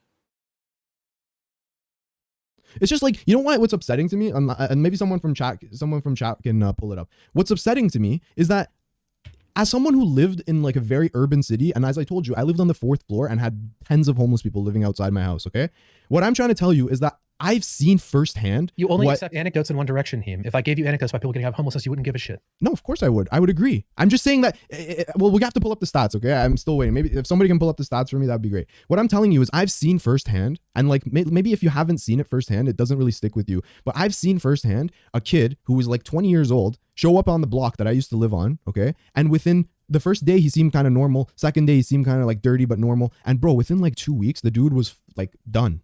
There's no going back. I think you're underestimating how difficult it would be to live on the streets for 3 months and not suffer any sort of like mental health things from that, and to be able to pull yourself out. No, again, we have done exactly what I said would happen. We went from a conversation about poverty, which could be broadly said to affect about 30%. We can go talk about poverty after. Okay, but you keep saying that I'm mixing poverty and homelessness. I'm not. I specifically separated them. We go from talking about, we're talking about okay. The reality is that massive potential for social mobility exists. We already have huge social spending, and a homeless person in the US has more. The United States is 27th in the fucking world for social mobility. It's behind like fucking 90% of the countries in Western Europe. You do not have social spending in the United States. You literally don't have any social spending in the United States. It's an international embarrassment, the social spending in the United States. United States? Fucking hell, Doomer. Jesus Christ. More opportunities in life than a king would have had 300 years ago. Well, we're still going to get to that. Hold on. No, we're talking about it now. And then my follow-up tweet said that even if you take the idea of a poor person in the United States, the group that you need to compare them to is rich people in the United States, and get the idea that basically all lefties put forward. The reality is that when you compare... They're the richest country in the fucking world, and they're 27th on social mobility. There's no excuse. There's just no excuse. Poor people in the United States to poor people basically anywhere else, they're doing pretty good. You just compare them to people in the past, they're doing pretty fucking good. Like, Well, I'm sorry, Doomer. Have you heard of something called, I don't know, Europe? New Zealand to understand like where people's poverty isn't. I'm not going to talk about the global south because the global south's poverty issues are mostly due to imperial capitalism rather than the specificities of neoliberal capitalism within Western markets, right? So I'm not going to make that distinction. Purely if we just talk about Western nations, we want to have a look and who's doing the best with regards to what opportunities poor people have. United States is the fucking dirt worst every time. I understand there are problems. We need to address those problems. We need to make society better. But fucking lefties talk about this shit like every single fucking person is a fucking Okay, hang on. and we're Okay, locked in a fucking radiator in a fucking warehouse and we get to see the sun 2 times every year. Like it's fucking insane. I don't. I see Doom is doing his best Viv impression here. fucking. think you're being reasonable here. So I'm This gonna is tell you why. exactly I'm gonna tell you why. Again, I'm my gonna tell tweet you isn't why. about homeless people, but you immediately go to homeless people, and not just homeless dude, people. I'm trying to go one problems that they can't get out of homelessness. We're talking about 200,000 people in the fucking country of 330 million people. Do you think America? And this is immediately where we go. Do you think America has high social mobility? Okay. Where does America rank in the world's population in terms of social spending? What do you mean by social spending? Does the military I count? mean per capita, I guess is what it means. No, the military is not counting. It means social programs. I don't know. Like, we can, okay, let I me can pull tell it you. up. Yeah, okay, go ahead. I mean, I can. You have to calculate it. I can give you a graph. The United States is 92nd percentile in social spending, meaning that a poor person in the United States is getting more. So, like, Wrong. How is Doesn't that mean wrong? that just because there's 92%, 92nd percentile in social spending doesn't mean that money is allocated in the best, most efficient way. It doesn't have to be. And also, that's 92% of 267 countries in the world, of which the vast majority of them are in the imperial periphery, who get exploited for their resources by the global north, right? This is not an apt comparison to say, well, America can spend a load on social spending because that is being misappropriated from the fact that half of the goods are produced in sweatshops in Bangladesh and packaged in like farms in Indonesia, right? Like, come on, like. If you want to compare it to similar economies, namely Europe and the West, it's not good at all. Allocated in the best, most efficient way. Of course, No? it's not allocated in the best. What if most efficient way 90% of that money It's goes not gonna towards be allocated in the administrative best, most costs? efficient way in any country. We can't. It's interesting that he's used percentile to make that number look higher, rather than saying, well, the United States is worse than Finland, Norway, Denmark, Sweden, Iceland, Lithuania, Belgium, Germany, Switzerland, Austria, the United Kingdom, Spain, Portugal, right? If you just listed off this reel of countries, they would have sounded way worse than just saying 92nd percentile. What are you talking about? Wait, It's what do you not like mean? in Finland, Hang on, I'm every sorry. single dollar Okay, is one marketed. sec. Some country has to be allocating it in the most efficient way, right?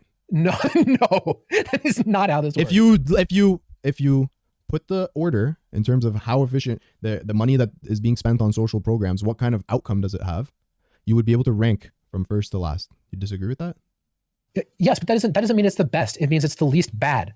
Like it's not like You're playing semantics here. I'm trying to tell you just it's because not semantics. Okay, go on. Why do you think that Americans have less social mobility than, let's say, Canadians or people in Sweden, Denmark, whatever I else? don't think that social mobility is notably bad in the United States at all. Everybody has the potential. I'm going to lose my mind. I'm going to have a fucking aneurysm listening to this man talk. There aren't serious institutional barriers that exist to fuck people over, and there are lots of apparatuses to try and help people. Why do you think that your most telling the most telling feature of someone in terms of how they're going to turn out in life is Hey! Thank you for the follow, Legion AOD. Welcome to the No Justice stream. the zip code they were born in, because there's a high social mobility here? Okay, the fact that people don't get out of poverty does not mean that the potential for social mobility doesn't exist. What about the fact that wait one sec? you What about the just- fact you that in just other said- countries? What about the fact that other countries people do pull themselves out from poverty more often than they do in the United States? Yes, it isn't number one. My point was never that the United States is It's not just number one. it's not My just point was not that number things one. here- things here are pretty fucking good. Okay. Yeah, it's supposed to be No, the it's not. It's not good. It's not good that you have 200,000 homeless people in the richest country on the fucking planet. best country in the world. What do you mean? You're going to compare it to fucking Iran? Of course. I didn't say that we are number one. I said that things are pretty fucking good. If you're 92nd in the image social that lefties spending, paint is delusionally bad. if you're 92nd in 92nd percentile in social spending, where do you think you should rank in social mobility? How are you measuring social mobility? The ability to get out from one, I don't know. You'd have to go look at the World Economic Forum. But let me just tell you, America, is 100%. the Whether or not people likelihood. actually do, that's going to be a much fucking lower number. The ability to get out is Dude, I have the ability to win the lottery every single day. I'm responding to what you just said. Okay. Everybody in our society has the ability to vastly improve their station in life. That's the fucking point. That's the point I'm making. Things are pretty fucking good. So why do you think that America is ranked 27th behind Lithuania, South Korea, Portugal, New Zealand in terms of outcomes? If they're 92nd, isn't that bad, dude. They're behind Slovenia, Canada, Japan, Australia, Ireland, Czech Republic, Singapore, Belgium, Switzerland, Netherlands. I could spend 10 times as long listing the countries that we are in. I just want to say I didn't pre-watch this. And I also did the reel off the countries thing. So that's not me trying to prelude what he was doing there. I know this because I watched another video by a different creator ages ago talking about the social mobility in the United States. Front of. I never said Yeah, we are Iran, fucking India, Pakistan. What do you want? So your expectations are basically middle of the road. Like you don't have a literally better than the exploited global south. That's his metric for good, is it? Optional standards. Pause. Okay. I don't know the details of your personal life. Do you have a kid? No, I don't. I'm assuming you don't. Yeah. Okay. So let's say hypothetically you have a kid. Now, what do you think is going to be better for them, right? For you to tell them, hey, life can be pretty good, right? It is hard. Life's not perfect, right? But if you work hard and you do shit, yes, chat. I'm sure chat is saying bootstraps right now. You can fuck off. Dude, I'm okay. You don't even need to. Wait one second. Wait one second. I'm gonna tell you. Wait one second. What is better? What is better, to say that or to say, hey, the fucking oppressive boot of the capitalist government is on your neck? Bro, you're literally making my exact. Hang on. Entire life, bro. Okay? You're making. You're gonna be choking out. And you're gonna be slowly dying. And bro, listen. The thing is, die from preventable illness at the age of 40. One sec, dude. Better for your dude, kid. Again, it's just the same strawman argument you get from every single fucking conservative, right? It's the same strawman argument that all the conservatives do, where they say, well, hang on a minute, if you're making a systemic critique, then that means that you just expect anyone who's oppressed by that system to just lie down and rot, because they think, well, the system doesn't work, so it doesn't work for me, so I shouldn't even bother trying. No leftists are saying this. Leftists absolutely would understand that everyone has to take every single opportunity they can to build up the best life for themselves that they possibly can. 100% we agree with that, right? But we also will say that the systemic nature of injustice means that it shouldn't be as hard for them to want to do that based on the given system, right? What we would say is, whilst people are also making the best lives for themselves, that should include a desire with which to change the systems that give them the negative outcomes in the first place to try and reach some level of equity. That is the leftist position, not just, oh, well, the system's bad, so don't fucking bother. No one's fucking saying that. This is my argument, okay? I literally had a YouTube video 2 days ago that was like, lefties need to understand that hard work actually makes a difference in your life. Why are you disagreeing with my take? Because I'm talking about outcomes. I'm saying you're jerking off the United States social spending and shit as though it has amazing outcomes. It fucking doesn't. For the amount of money that's spent, the outcomes are shit. It's ahead of 90% of the rest of the world. And in spending, historically, and the outcomes, everything. Dude, in spending, it's ahead of 92% of the world. In outcomes, they're fucking 27th. That's okay. You say fucking 27th. We rank 21st in terms of social spending. It's basically the same. This is like a margin of error. It's basically the same. You act like we had this. Oh my fucking god. So then why do you act like? Okay, hold on. So why? Hold on. So why do you act like America is doing some exceptional? They spending so much money. Exceptional. I said things are pretty fucking good. We talk to lefties. You get the idea. Do you think that America? Okay, hang on one sec. Okay, hang on one sec. No, you're strawmanning.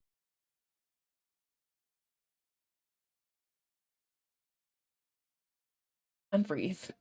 This is incredibly stressful to listen to. One sec. Poor people. Oh, but only an hour in as well. Are so fucking overworked. They have fucking four jobs. And they have fucking disabilities. No. Let me ask you a question. This is the image that these people give. Okay, I can fucking cite people. Bro, one sec. Let me ask you a question. Who are saying this shit? Let me ask you a question. Do you think that America is the #1 economic powerhouse of the world? No, obviously. Behind China, number 1 or 2? I'm assuming we're not #1. I never said we were #1, so I don't know how this relates to anything. I'm saying America is one of the superpowers in the world. Why the fuck are they 21st in spending and have 27th in terms of social mobility? And you're trying to tell me that this is the social mobility is that American dream. This is what you want to focus on. Again, we're not even talking about my tweet. You haven't disagreed with my tweet yet. I have. My disagreement with your tweet is that you're saying that America has all these social mobility potential. I'm telling you they don't. Heem, 27 on that list is still 90th percentile.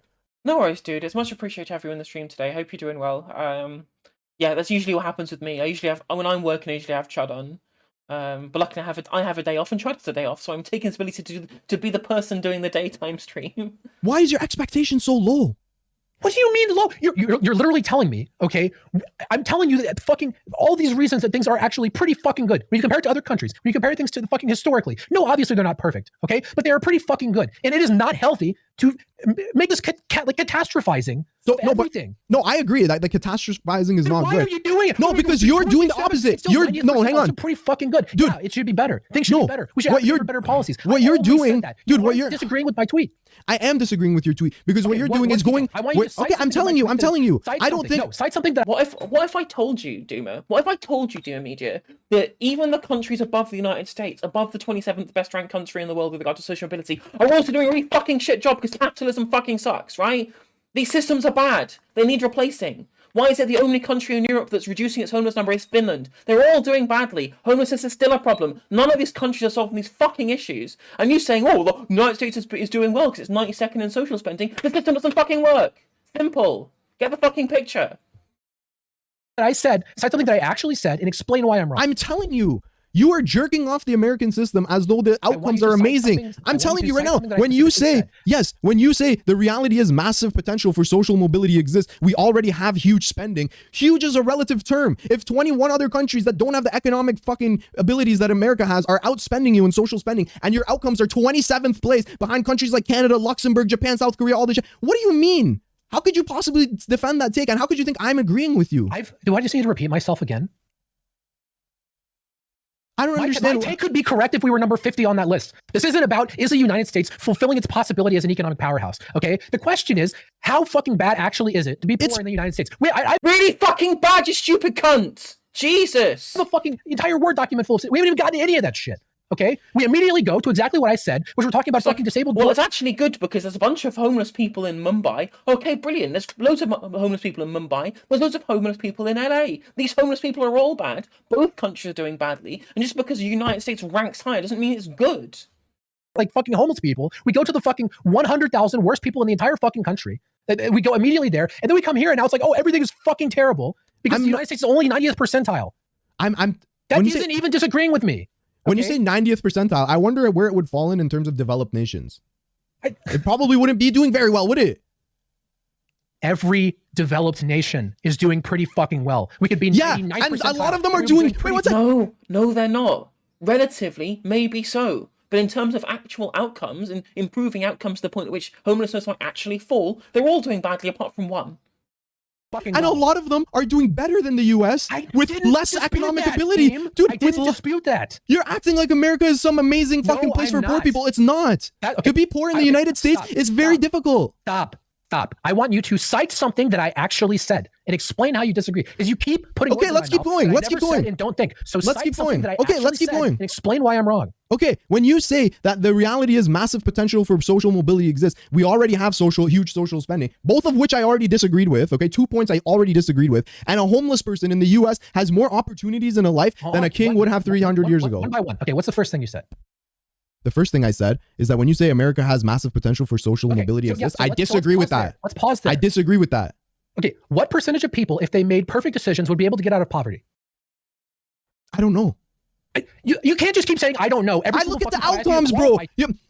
You're asking me what percentage of poor people, if they got perfect SAT scores and a 4.0 GPA, would be able to pull themselves. Dude, I don't fucking know. If the answer to that is 100%, then you fucking agree with that, okay?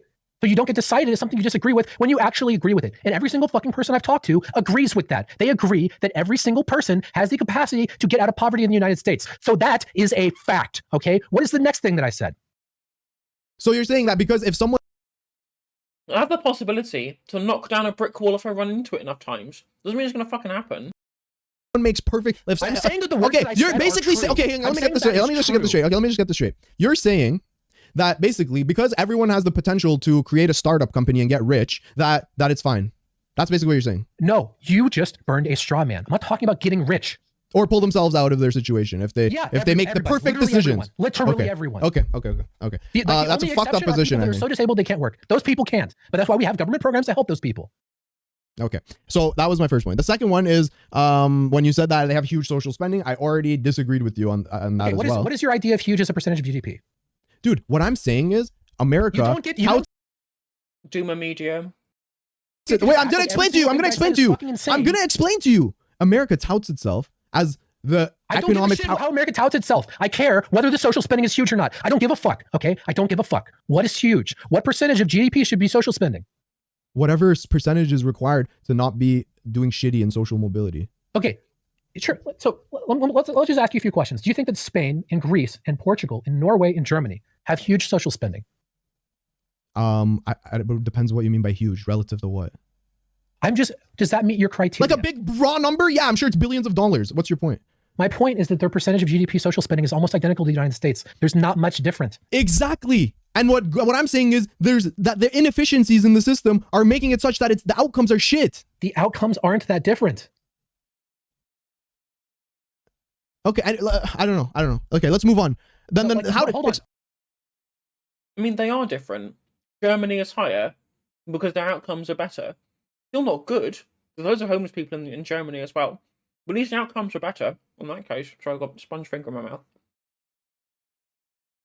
It's true, it doesn't understand the outcomes argument. It's really true. It doesn't get the idea that, well, if it's 92nd percentile, that must make it good. I'm like, well, no, good would mean, as far as I'm concerned, a decline in the number of homeless people, and that's just not happening anywhere apart from Finland. Hold on. When I'm looking at the percentage of, like, again, we talk about, oh my god, number 27 on our list, holy fucking shit. When I'm looking at this list, like 28% and 18% is like number one to the last fucking place, right? What are you looking at? Sorry. The percentage of GDP and social spending among like all countries, right? Now, Okay. There's a pretty substantial difference between 28 and 18. That's a pretty big difference. But the difference between 22 and 18 is not very big.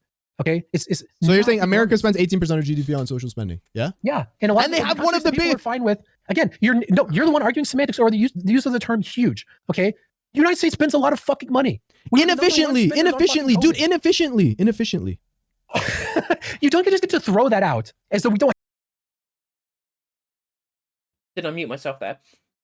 My point that I'm making as well is that even with the additional structural social infrastructure, and with even the increased outcomes ahead of the US, homelessness is still increasing in Portugal, which means the system is still not good enough, right? So the US is behind Portugal when even Portugal doesn't have good enough systems. So that means the United States is doing even worse, despite the fact they have the power with which to change all of that, despite the fact. But instead they spend all that money on the fucking military, for tanks that they don't need, and the army have told them they don't need. Have any, like, not all the fucking money is spent inefficiently. Not all the money unreal. spent in Britain is fucking like perfect. Right? No, I never said they're perfect, but they have better outcomes. Their outcomes aren't that much better. Why are you qualifying it and saying that much better? For everyone in the developed world are pretty fucking good. Better than lefties make out. Every single developed nation is better than lefties make out. All of them. So it doesn't matter where we rank on the list. No, they're just not. Like, you're just wrong, Doomermedia. You're just wrong. So you just have lower expectations, I guess. It's not about lower expectations. You can always say, well, we should have this is a fucking unironic AOC fucking $35 minimum wage bullshit. It's like, oh my God, we're all around the country. We're raising the fucking minimum wage, right? And we can like see it on the horizon. We're going to get a $15 minimum wage. Do you think that's me? Doomer, do you think that's me? $35 minimum wage. Do you think that's me? You can always set some fucking ridiculous expectations. Do you think that's me? Well, we don't have $35 minimum wage. The fucking United States is a fucking fascist white supremacist empire. Do you think that's me? You don't think that way. That's Do you think that's me? ridiculous. Do you think that's me? I think that is most lefties. I'm not a lefty. I'm a capitalist. Okay. So you can I don't just know. talk to me. What I'm saying is, I think that it's not unreasonable to Does say anyone want to tell Doomer Politics how many fucking homeless people there are in Cuba? that America is one of the The answer's 0. most powerful countries in the world. The economy, okay, it's maybe 1 or 2 behind China, right? And I don't think it's unreasonable to say that in this country with this much resources, as you said, it's the most fucking prosperous nation in the history of mankind, that you just have a little bit higher expectation for the social mobility. You can have higher expectations without Wait, talking about poor it's people. hard to have higher expectations when you're jerking off the current system. Let me fucking talk, okay? You can have high expectations for the country without acting like every poor person in America is working 4 fucking jobs and they have fucking 0 time to cook. And it's completely fucking unreasonable, right? And they're going to spend their entire, like, they have no time. They have no It's just definitely, this is really, like, this is super, like, Taliban, level rhetoric here. fucking time, right? They just spend all of their fucking time working and then they have to come home and fucking raise 4 kids. This is how people talk. You don't think that single parenting is hard? When did I say that, Heem? Well, because you're making it sound like this doesn't happen, or like that No, it's rare, or it's ultra rare or something. Okay. I'm just gonna have to keep repeating myself, okay? My point is that people make it out like the average situation is considerably worse than it actually is. Average People will American or average people poor will- person? Wait, people average will American or average? emphasize- Wait, one people second. I want to know average American or average poor person. Average poor American. I've only been talking about the U.S. Okay, no, I know, but average poor person in the U.S. You're saying is not Yes, like it is does not. nowhere near Wait, as you're saying bad they're as not people say. struggling? They're not struggling or something? It I'm depends asking, when what you is your talk- take? What is your take? What is your take about poor people? Explain it to me clearly. When you talk to lefties, people act like being poor in the United States is indistinguishable from being a slave. Okay, it is nowhere close to being a chattel slave or something like that. The one thing that we don't have in the United States. Is that the bar? Hold on. Is that the bar? Heem, That it's got to be better than. let me Go ahead. talk. Go ahead. Go ahead. The one thing that is a legitimate grievance that is fucking insane that we don't have is some sort of single payer healthcare system. The healthcare system in this country is very fucked up, okay? But basically everything else that people talk about with the ills of the United States is exaggerated by a factor of 10. And it's not productive. It's not productive to act like there's people who are poor who have no fucking time because they are literally working 3 jobs. Again, I have a bunch of fucking statistics. We can By go. the way, if you're in Twitch chat, I'm just going to realize I actually have some viewers on Twitch now. So if you are enjoying the content, please consider, if you have some spare bits lying around, to drop me some bits and to consider subscribing. I would very much like that if you did. You are, of course, not obligated to. I am happy to continue watching the content for free. I do not mind. I will not run any mid-roll ads. Thank you. But if you do, I would be very much grateful. I hope you're enjoying the stream regardless. Go into that if you want. But the things people say are just factually not true. Again, you are responding to a post where the very fucking first thing that I said is that the way lefties talk about poverty in the United States is delusional, okay? So that is the topic we are discussing. I'm not here to talk about what you think about fucking poverty in the United States. We're talking, you took issue with my thread on this issue, okay? So this is the topic that we are I'm discussing. speechless. Does the image that lefties paint of poverty in the United States, is it an accurate image? My argument is that it is not. Okay. Now we can go into any. Why do you? specifics Can I ask you? like, Okay, let me but ask you a that is question. the topic at hand. Dude, why do you think there has to be one like picture of what is a poor person in the United States? Why There can't doesn't there have be to be multiple one picture, experiences? but the picture the lefties paint is a magnitude of like, it's like 10 times worse than it actually is. It is ridiculously worse than it actually is. So, okay, let's say that they're exaggerating. To some level, do you think that you should go like way the other way and say like, no, being poor is awesome and you guys are talking shit? Because that's kind of the vibe I'm getting from you. Who said that, Heem? I'm getting a vibe from you that like because you're angry at the Hey, lefties when did I say I'm that? explaining to you. So because I'm getting the vibe from you that because you're upset with the lefties. Heem, the vibes Can are I- great. can I Okay, but when finish? did I say that? I'm What gave you the vibe that I think? because you're being going poor is awesome? on a crusade to make a point Heem, that I am not going on a fucking crusade. Okay, Rose Twitter is going on a crusade against me. I mean, he does sound like he's going on a crusade. I'm defending myself, okay? I didn't want to fucking do this. Okay? I'm defending myself because I gave lukewarm fucking takes and every fucking dipshit with a rose in their fucking Twitter bio started talking shit, okay? And by the way, including you. You don't have a fucking rose, but you also did this shit, okay? I am defending myself. Don't act like I'm the one going out here starting shit with everybody else. I didn't fucking dredge up tweets I had and spread them around and fucking retweet this video is them going to be a banger on okay? YouTube. Make sure you subscribe if you're watching on YouTube. Listen, bro, I only dunked on you True. Everyone go drop Heem a sub. He's very good content. for your one take, which was that you said homeless I people don't care today had. about Wait, that. I'm going to explain. I Let's get like into you. that. Let's I get don't into give the a next. shit about that. That's Wait, fine. I'm let's just get telling into you, that. I'm not the one who instigated this. Listen, if you tweet shit, you know your people are going to come for you with your takes. Everybody, Sure, but people do the same with my okay, takes. Why are you getting okay, so mad? do you think that I am on a crusade? I think that a lot of people are on this weird like path on this EBT thing and the and now this that like I don't know. It's you just want to be poor sorry, on one Earth sec. or live on Mars. I gotta You got it good, buddy. Everything's hold on one fine. sec. Hey, thank you so much, Potato Karen. I appreciate you. Listen, I think that like what do you expect when you go on when you say that a homeless person today lives better than kings that 300 years or has more opportunities than kings? Look, that, I'm going to have to just hold you to specific things that you said, okay? Do you think that I'm on a crusade? I think that it seems like the last few days you've been like aggressively pushing this idea that like being poor in the United States is somehow like I don't know okay or fine or like acceptable or that there's a lot of social mobility. What did I say that implies that being poor in the United States is fine? Holy shit, dude! What do you mean? Everything we've talked about in this conversation has only confirmed. You said the social programs are fucking good.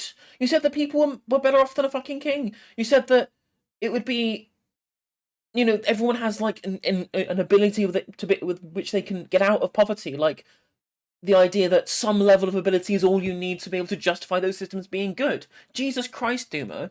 What you so think? give me an example of where I don't know. Why don't you go back and listen to our whole conversation and you'll see what kind of what your every takeaway time I was. talk to people, this fucking happens where they just say, "Oh, it's obvious," and I'm like, "Okay, if it's so obvious, then you should have an example." Okay, now here's the thing, Heem. I didn't say being poor in the United States is fine. I said that lefties act like it is much worse than it actually is. Now, that isn't fine, but this is about the 5th time that you've characterized my position as being vastly different than it actually is. That's why I ask for examples, because there aren't any examples. There's a You will listen, not be able to find a single example. Okay, no, where you wait, say you're not that even gonna let me. being poor is fine. Yeah, okay, one sec. You're gonna tell me. Okay, first of all, I gotta nail you on this one. Okay, when you say that an average homeless person today lives better or has more opportunities than a king 300 years ago, I assume you're saying that a king 300 years ago had an okay life, and now what you're saying is that homeless people today have more opportunities than that. How could you not see why I would have that takeaway that I had from this? I think we've been talking for like an hour and you haven't even asked what I meant by that. I'm asking you now. This is that segment part of the conversation. But you can elaborate. You didn't ask. You just told me what I thought.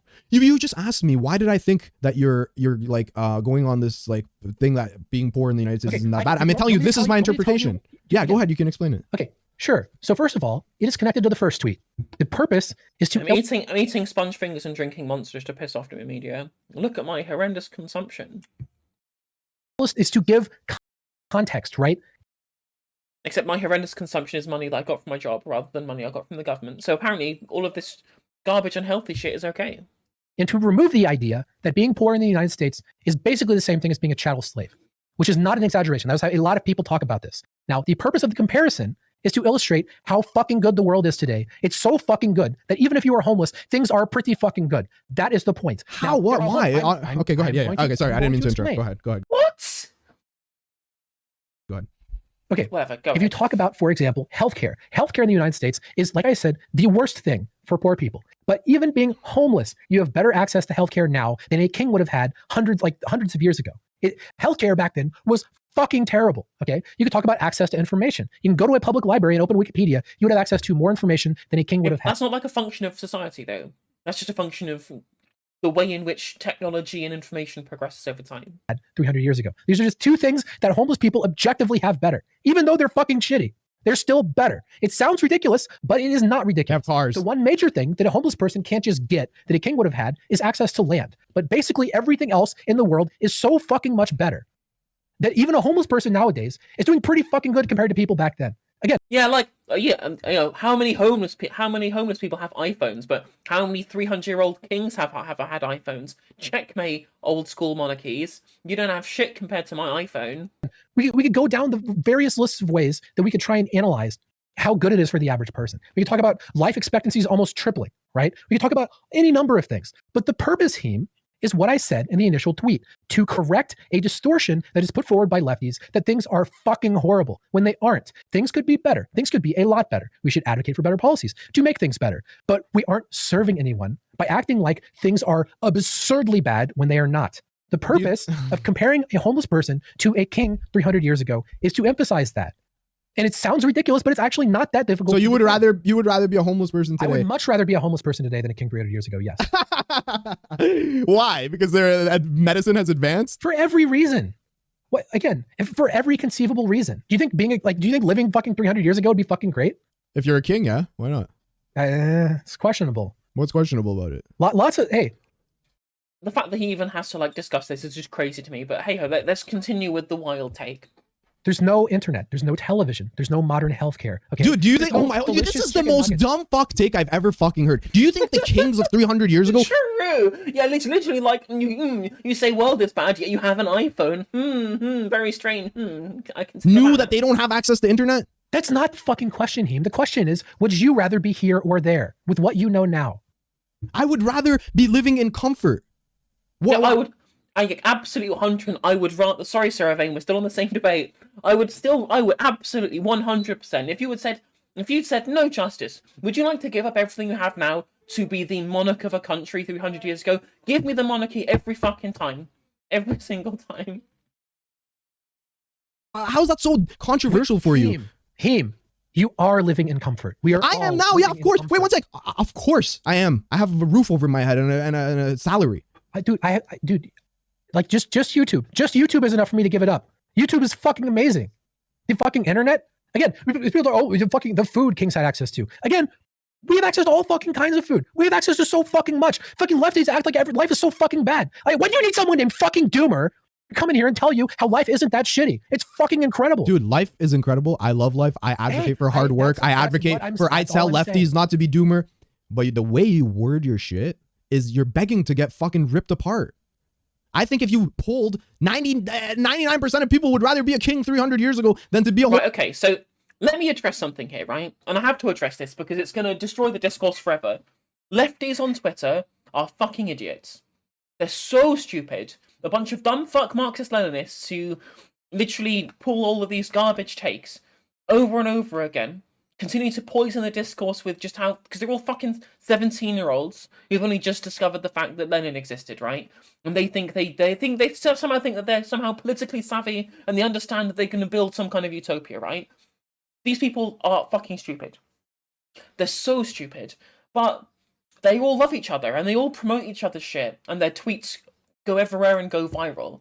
And because of this, people like Doomermedia, people like Counterpoints, think that all of the dumbfuck MLs that they come across on Twitter are like the summary of all leftist discourse. And it's just not.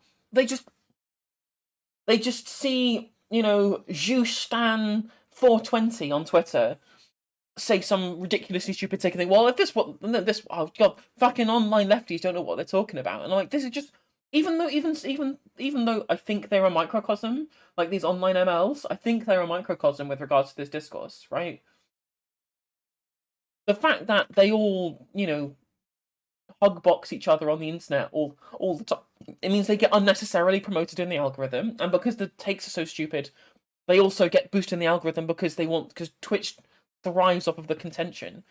So the discourse gets completely poisoned. Everyone has this view of the left that is completely unsubstantiated because they're getting all of their leftist talking points from a very, very small group of accounts who have their takes artificially boosted both through the algorithm and through all of their mates as well. That just destroys the discourse. So I'm saying, first of all, if you're an ML, like an online lefty ML who doesn't know what the fuck they're talking about, shut the fuck up. And second of all, if you're a rightoid, please at least do more than just look at the promoted tweets before you understand what the leftist position on a given issue is, right? Please. Can we just do that, please? Homeless person today, and it shows a serious level of insensitivity to the experience of being homeless today. Dude, I have homeless people in my city that are fucking sleeping on subway vents because it's minus 20 degrees outside and they have no warmth. You're telling me that I should go up to that guy and say, oh, you should be glad that you have public health care if you're about to die. You should be glad that you can go to a library and get internet. Heem. When did I say? I'm pretty sure that guy would rather be a king, right? That again, you're saying I made a post on Twitter. I didn't walk up to a homeless person and tell them how fucking good. Like, what are you talking about? How is this fucking good faith, dude? I think my comprehension of your tweet is spot on. And like, if you're upset, why people are upset with you, that's why. Because you're downplaying how incredibly difficult it is to be a homeless person today by comparing it and saying it's actually better than being a king 300 years ago. It is.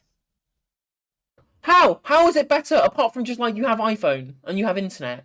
Well, okay, right, brilliant. We've covered the iPhone and the internet. What about the food insecurity? I'm sure they would very much love to be given a banquet by you know the peasants every fucking day. Why? Because you get to play Wordle? I don't play Wordle. One of my 7 tweets is about that.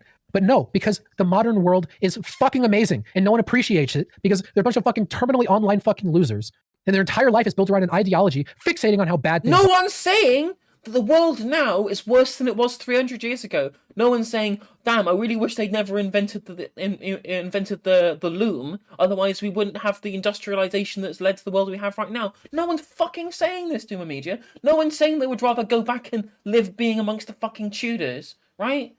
Oh, come on. It's such a dumb fuck take. We just think that given the power of the productive forces we have at the moment, a good society that is better than what we have now, that can deliver great outcomes for literally everybody, is possible. That's the argument that people are making. No one's saying that it's way worse now than it was during the Georgians. Okay, and it's pathetic because the modern world is fucking amazing. Even if we were in the worst fucking part of the developed world, okay, you should go outside and just fucking scream at how amazing everything is all the fucking time. That's the appropriate reaction. Could things be better? Yeah, okay, but fucking lefties act like everything is fucking terrible. I don't give a fuck about lefties. I'm telling you why. Bro, it's the entire fucking point. Did respond to the tweet. Did you see my response? Why are you acting like I didn't respond to the tweet? That's what I said you shouldn't have if you weren't interested in talking about this. I am talking about it. I am talking about it. I think your take is dizzy as fuck. To say that a homeless person today has it better off than a king 300 years ago, I will never agree with you on that. I'm almost certain that you would prefer it if you understood all the things you would be giving up by going back 300 years in time. I disagree. I would rather be comfortable, dude. I would rather know that I have food coming shortly. I don't have to wait. You're comfortable now. You're going to be comfortable. Dude, I'm not homeless. Do you understand? True. It's literally just like, yeah, no, the fucking kids in Africa could have eaten those shoes. True, yeah, I get to live an extra 20 years of life expectancy to be able to fucking stack shelves in Tesco and take calls in my call center for all of that time. Yeah, brilliant. Well, great, thanks. All of that extra all of that extra life expectancy to be able to serve the whims of capital sounds great. Doomer, are you there, bro? Yeah. Bro, I don't know. I'm not trying to I don't want to burn the bridge with you and shit, okay? Like, I think we can go back to being friends after and shit. I just I don't know. I guess I'm kind of confused as to why you don't see why people are upset with you or why you don't see why your take was dizzy. Can I be completely honest with you? Can I be straight 100? Yeah. I don't give a shit that people are mad at me, okay? These people on Twitter, they're fucking morons, okay? And a lot of these people are fucking sociopaths, okay? I have zero fucking respect for a lot of these people, okay? So Self-report that everyone else other than me is a sociopath. I don't really give a shit. Again, be mad. Whatever the fuck. I have no respect for these people. I don't give a shit, okay? These people, they don't want to, actually even perceive what it is that I mean. But that's not the point. They just want to fucking dunk on people. Listen, dunking is fun, whatever, okay? But I'm trying to have a conversation with you now. And I guess maybe we just have to agree to disagree that being homeless today is better than being a king 300 years ago. Maybe that is literally just where we have to draw the line to agree to disagree, I guess. I mean, because I'm not trying to be bad faith. I'm literally telling you that I think your take sucks. Okay. Is it just that? You agree with everything else? It's just the homeless thing. No, it's the social mobility thing, it's the food stamps thing, it's all of them. Okay. Do you want to have a conversation about the reality of being poor in the United States? Yeah, I mean, I think that's what we've been doing. No, we've been fixating on the most extreme possible example. I mean, we're fixating on examples that would apply to, like I said, about A metaphysical. I have the worst person you just made a great point emo. If you want to use it, it's the only good emote that I've got because the rest of them are just pictures of my face that I had lying around. I'm commissioning some proper emotes to get made, but we'll have to make do with what we've got currently. 1 in 1,000 people, something years like ago, that. you would have just been crucified for that tweet. You have it good, Doomer. Sorry, I just got a dono. Can you repeat that? We have not been talking about the reality of being poor in the United States. We've been fixating on the most extreme possible example of not only people that are homeless, but people that are going to stay homeless. No, we talked about social mobility. Why do you think we talked about that? I'm talking about a person who has to work a shitty job and can't ever get any other career prospects. You agreed that every individual person has the ability to get out of it. No, I said that I would advocate every individual person work hard to get out of it, but that doesn't mean that the outcome will always be that. I'm going to have to continue to press you, okay? What percentage of people that are working poor in the United States, if they made perfect decisions, would get out of poverty? You can ballpark it. Fucking hell, bro. I don't know, mate. I honestly don't know. I don't know. But that's you're adding the qualifier of if they make the good decisions when we're incentivizing them not to make the good decisions. Like, what the fuck? Okay, maybe what is your percentage? I guess. What is your percentage? You think 100? 95. I disagree. No, you're absolutely right. I mean, in when you were away there surveying, I got pretty angry with Doomer as well. I'm absolutely as incensed with his fucking dog shit takes as you are. Don't worry. Be as mad as you want. Every time I ask you for specifics, you won't give a percentage. Fucking hell. Okay, let's say how many percent of people, if they made perfect decisions? When you say perfect decisions, to me, it doesn't have to be perfect. Just very good. Yeah, what if the entirety of the population were all just superdimensional hyper beings that just never made a bad choice ever? The world would be way better. Yeah, of course it fucking would, Doom, if you have all of these ridiculous qualifiers. Okay, well, let's be much more specific. Let's be much more fucking specific, okay? Let's say that this person, actually, let's go completely the other direction, okay? Let's say that they have a dependent, right? So it's not even close to perfect decisions. It's you do have a dependent. A lot and it's sad. Okay. That's not how Kings 300 you have a full-time job. Wish they could live. Right. You make an effort to get educated in whatever way is going to fulfill you, right? It could be trade school, it could be going to community college, whatever the fuck. You make an effort to expand your skill set so that you're able to earn more money, and you eat healthy food, and you go to work. That's it. And this is a person that, let's say that this person has a dependent, and let's say that this person has, let's say, medium level medical problems, right? Not crippling, but there's a burden on them. So this is nowhere close to the ideal case. What if everything was perfect? Yeah, of course. Sure. And nowhere close to perfect decisions. just doing what like the basic shit that like fucking Ben Shapiro would talk about. What is the likelihood that that person gets out of poverty? Low. Very low in the United States. I don't know. Probably decent, I guess. Okay, Maybe. that's my whole fucking point. But do you think that that's my wait, whole what's that? fucking point? Again, this is like saying every person who makes an app can get out of poverty. Like just make an app forehead. No, that's a straw man. I never said that. Do you think We're that talking some about people building wait one fucking second? Do you think that people are like let's say what do you say about people who let's say they're Hey, 3os824, thank you very much for the follow. Welcome to the No Justice stream. Hope you're enjoying. No, I mean, and like surveying, like you shouldn't feel ashamed to be being on welfare. You should be angry at like dog shit thunder cunts like Doomermedia for being or assholes who don't know what the fuck they're talking about. they're from a single parent household and then they have to work in order to be able to go to college, and then the juggling of work and college makes it such that they're unable to continue with college. They have to drop out and help pay the bills. Like, you don't think these people exist? Sometimes the perfect decision or the ideal choice is not an option for you because of your circumstance, right? Okay, Heem, I'm gonna have to say this for the 10th time. Okay. Every time we have these conversations, we go immediately to some fucking extreme scenario. So anytime That's extreme for you? That's extreme. That's extreme. Let me just get a clarification. That's extreme for you. That someone has to pay work. Hey, thank you very much for the Prime subscription, Freos, and much appreciated for all of your support. Again, welcome to not just the No Justice stream, but the No Justice stream with the subscription.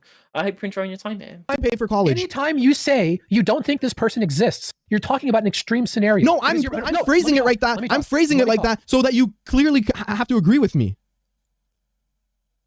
That's what I say that everyone does, Heem. We're not talking about the fucking average situation. We're not talking about a reasonable situation. You're painting this thing and it's like, well, don't you think this person exists? Don't you think there's a non-zero number of people that this applies to? It's not worth bringing up.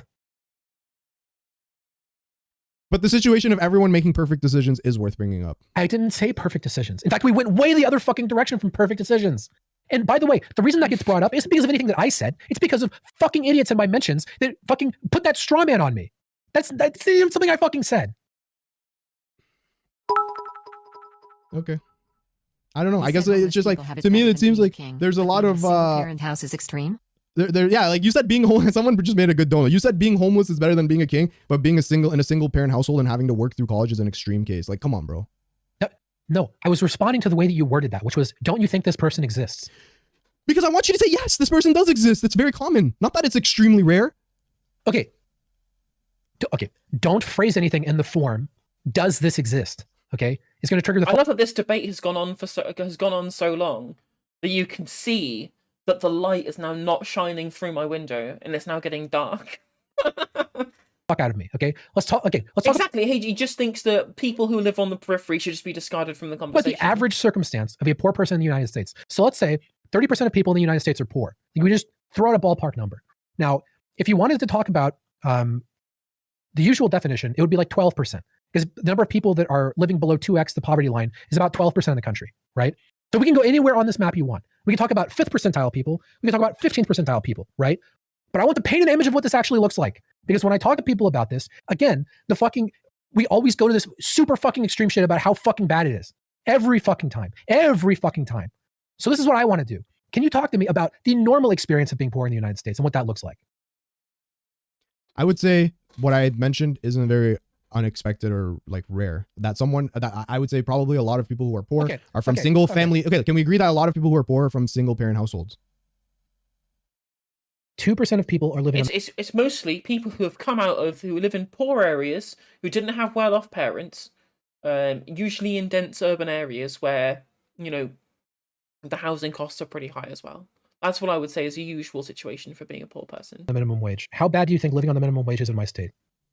Wait, let's go. I thought you were asking me a question. I answered your question. Now you're asking me another question. Okay. I said that. Do you think that there's a big correlation between being poor and being in a single family household, a single parent household? Okay. Now, next step.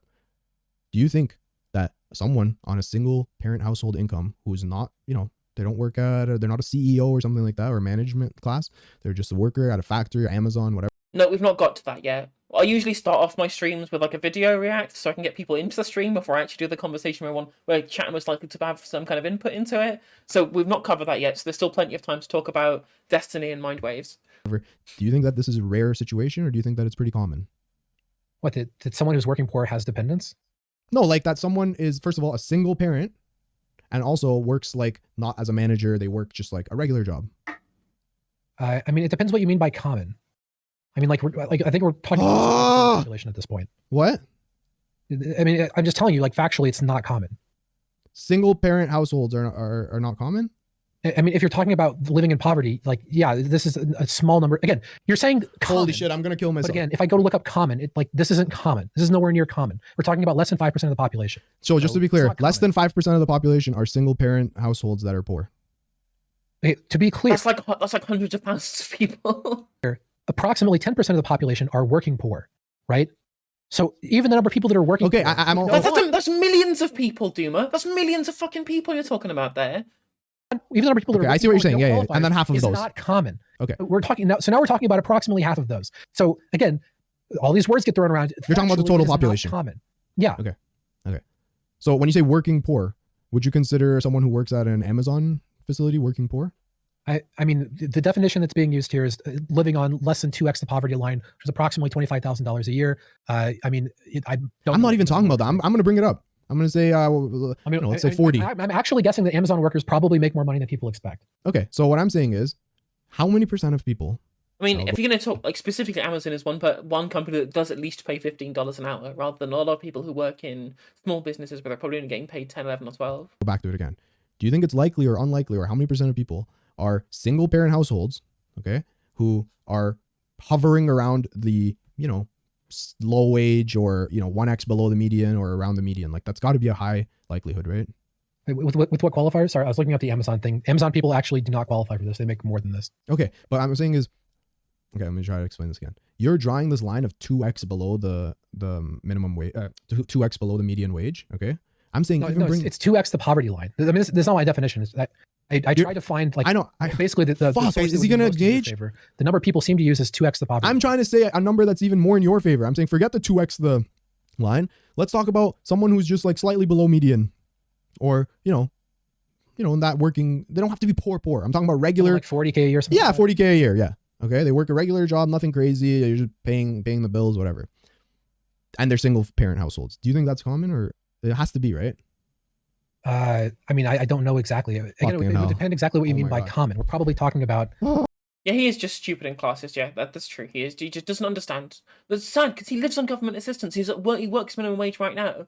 And he's just, because he's kind of grown up in a middle class environment, he just doesn't understand that his experience of being able to be comfortable on that, it just isn't the same as everybody else's. He lives in small town Illinois. He doesn't live in like the center of a large city, for example. Do you think it's an extreme situation? Do you think it's an extreme situation I'm bringing up, or it's not extreme? It would be like, okay, awesome. You're describing like a 30th, 40th percentile. Okay. And now those. Yeah, true. Like, who thought the guy who did like the 90-minute like hit piece screed about how some YouTuber didn't like was literally unironically evil? Turns out this person turned out to be a wanker. Who knew? People, they're kids. Okay, they want to go to college. Do you think that saving for college when you're making $40,000 as a single parent might be difficult? Yeah, but how does this relate to anything I said? I'm gonna get to it. I'm gonna get to it. Okay. Are you on the now, Heem team? hey, thank you so much, Gringo, for the gifted sub. I appreciate you. Thank you. Okay, so it's not uncommon for a person making 40K to have difficulty saving for their kids' college tuition, right? Sure. Yeah. Okay. If you make 40K and you're a single parent, it's not going to be easy to save for college. True, Sarah Vane. And it's not an extreme case I'm bringing up. No, it's 30 to 40% something like that. Okay, awesome. All right, fuck, thank you.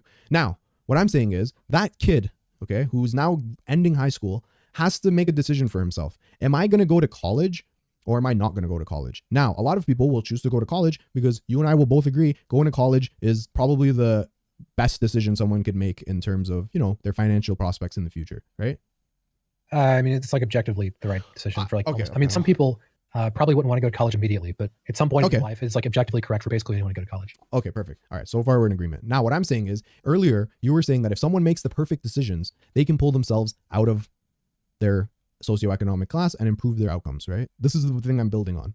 So what I'm saying is, it's very difficult to make the perfect decisions when you're juggling an imperfect situation. So that kid who ends up going to college might have to work to help the parents pay the bills, or might have to work to put themselves through college at the same time, making their grades suffer, making it an overall difficult experience. And very commonly, people drop out of school, not because their grades were poor, but because they needed the money or couldn't afford to continue going. Okay, I know multiple people that this is happening. I see where this is going now. Hold on. The problem is that you're not responding to a major element of my argument. You're responding to something like basically a straw man people burn about me. So people will say, oh, you're like Everything's a a conservative straw man. talking about bootstrap shit, right? You think that poor people can pull themselves out of poverty. Now, this is what people say about me. The problem is they all agree with that as well. Now, what you're saying is that yes, every individual person has the ability to pull themselves out of poverty. But there are barriers, and on a societal level, if you look at populations, a lot of people won't, and there are predictable reasons that people won't. But I never disagreed with that. Like, okay, so all I was saying earlier was that every single individual person that I'm arguing with would put this thing on me that they themselves believe, which is that each individual person is capable of pulling themselves out of poverty in the United States, which again, no one disagrees with. Yes, can. Can is an incredibly loaded term. It's like all those adverts that say, well, our anti-acne cream or whatever, they say it helps fight the signs of acne, right? Now, fight is an incredibly vague term that allows for a lot of different levels to which that it is correct, right? If something decreases your chance of getting acne by 0.01%, does that technically fight it? Yes, it does. Can that have a positive effect on the amount of acne that you have? Absolutely. Is it actually going to make a substantive difference? Not a fucking chance. The reason that I'm bringing up this example, and the reason I kept bringing up earlier, I said, yeah, anybody can make an app. I didn't say it's easy to be poor. I didn't say there aren't any barriers. I didn't say it's like... Well, was it... Hang on, one sec. Was it easy to be a king 300 years ago? I mean, it is easy relative to other people in that time. Okay, very interesting. Okay, so you agree with me that being poor is fucking shit. Okay, the point of the comparison isn't that like being a king is like fucking difficult or some shit. The point is that 300 years ago, fucking sucked a dick, okay? And today, comparatively, Absolutely, it's pretty fucking good. It's so fucking good that everyone... I mean, to be fair, Demand Better Canada, you're absolutely 100% correct, but Doomer has also made that point prescriptively as well, and he thinks that we should just have free food distribution. He thinks that would be a good thing, right? So, whilst, yes, I absolutely agree that that's something that Doom has also said, so it's not really an argument that we can use to attack his garbage point of view in this case. Who lives today has it better than everyone who lived 300 years ago. That's the point of that comparison. It's not about the degree of relative difficulty that you have with other people in your own relative societies. The point is 300 years ago sucked fucking dick, okay? And today is pretty fucking good, right? Do you disagree with that? I think it depends who you are. I don't think that if I walked up to a homeless guy living in Toronto and I asked him, hey, would you rather be a homeless guy now or a king 300 years ago? I think that's pretty fucking We're not talking about answer. that specific thing. I'm asking you in general. Do you agree that today is pretty fucking good compared to 300 years ago? Yes, I would say that the average person today lives a much better life than the average person 300 years ago. Yes, but that's absolutely. not what you said. That's what we're talking about right now. Okay, yeah, I agree with that. Sure. Okay. Things, generally speaking, have gotten better. Now, do you agree that there are a lot of people who speak as though they haven't, who speak as though today is really, really, really fucking bad? I think that, okay, I don't, appreciation go for ahead. things. No, I don't. No, I mean, don't it's basically think like, that's you agree true, that there are people... Doomer. I don't think there's loads of people who say that it's worse now than it was 300 years. I don't think anybody really actually says that or even genuinely believes that. I just think that's a massive straw man.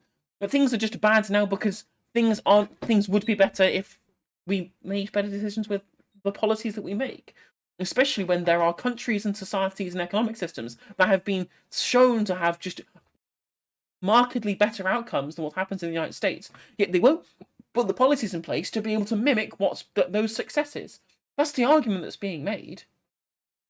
People who speak about these things with no fucking appreciation, right? As though like everything today is fucking terrible and, fucking... Are people doomers? Yes. Some people are very doomers and it's annoying as fuck, yes. Yeah, okay. So that's all that I was getting at, right? This is my point, is that perspective is really fucking... But do you dumb. understand? Not only is it fucking dumb, it's like actively harmful because people, like, this is like kind of like a spiritual thing, but you don't actually experience the world as it is. Like you experience the world through your mind. And a lot of how you experience the world has to do with your perceptions. If you perceive the world as being this fucking horrible place where everything is fucking dog shit, you're going to be a lot less happy than you would be with a different perception, right? Now, there's sort of two different questions. One question, I think there's just like an obvious answer. It is healthier mentally to have a more positive perception of the world. I think that's just like an objective fact. There's another question of how actually good... This is just some hack Steven Pinker shit, where it's just like, well, you can't criticize what's been going on now because things are better than they've ever been. I'm like, brilliant. Things are still not what they could be. Is the world. Now, in both respects, I think that these people are very wrong. So they're wrong to overly catastrophize things, and they are wrong in that their catastrophizing is not accurate to how bad things actually are. Like, there are problems. Again, like you said, we are ranked 27th or something when we could be ranked first. You fucking said that was good. Sucks. Dude, you said that was okay. That's why I'm having an issue with you. Is because you're running defense hardcore. Why can't you just do what I do and say, hey, listen, you guys who are being doomer as fuck are dumb as fuck, and you guys, but at the same time, things can improve, things need to improve, and that America's not this fucking bastion of social mobility.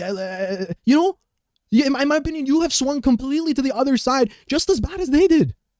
I'm not swinging insanely far to the other side. You are when you say that the homeless person today has a better experience. Okay. Even if I was living on minimum wage in my state permanently, my life would be pretty fucking good. And when people talk about this, again, minimum wage is an extreme case. 2% of the population live on minimum wage.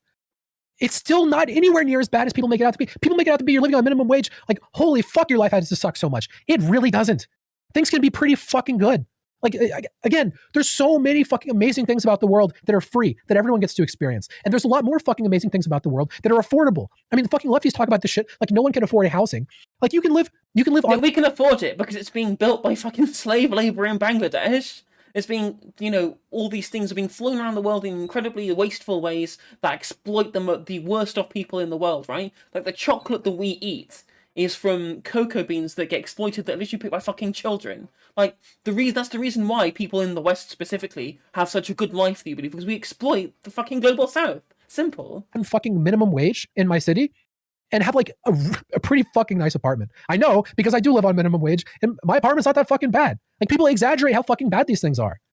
And I think a lot of people, they compare themselves and their circumstances to like other things in society. That's the whole point of the initial thing. Like, the only thing, people just like look at being poor in the United States and they compare themselves to Jeff Bezos and they're like, holy fuck. Well, it's just like, we're comparing people in the United States are comparing themselves to a place like New Zealand and Finland or whatever, where these problems are getting solved by public policy from a kind of social democratic lens, right? Obviously, I'm not a social democrat; I am a communist, right? But I always say to myself that I'm sock them in the streets, communists in the tweets, right? Because I believe in communism and and I'm a Marxist, and I believe in all that kind of stuff. But I also believe that social democratic policy platforms do lead to better outcomes than liberal ones. And that you can use social democracy as a springboard with which to move towards socialism. That's my general take on things. And I know that's like reformist, counter-revolutionary things, as what all these people, all the fucking MLs would call it, but I can give a shit. That's my point of view. If you don't like it, then fuck off, right? But so that's the people, the leftists in the United States are saying that we could do better because these countries are also doing well. And that's a comparative thing that they're saying. I think it's a much more reasonable comparison. If we're going to have this discussion, it's much more reasonable to compare the United States to New Zealand than it is comparing the United States now to fucking medieval or things from 300 years or 300-year-old kings or whatever. Whatever. That's such a ridiculous comparison. Fuck, yes, it's so much better than me. My life is so fucking bad. If you looked in any other fucking direction, if you looked at other countries, other periods of time, fucking anywhere, you would realize that actually, even though Jeff Bezos has like way fucking more than we'll ever have, things still aren't that fucking bad. Like, you just don't fixate on. No one's comparing themselves to Jeff Bezos.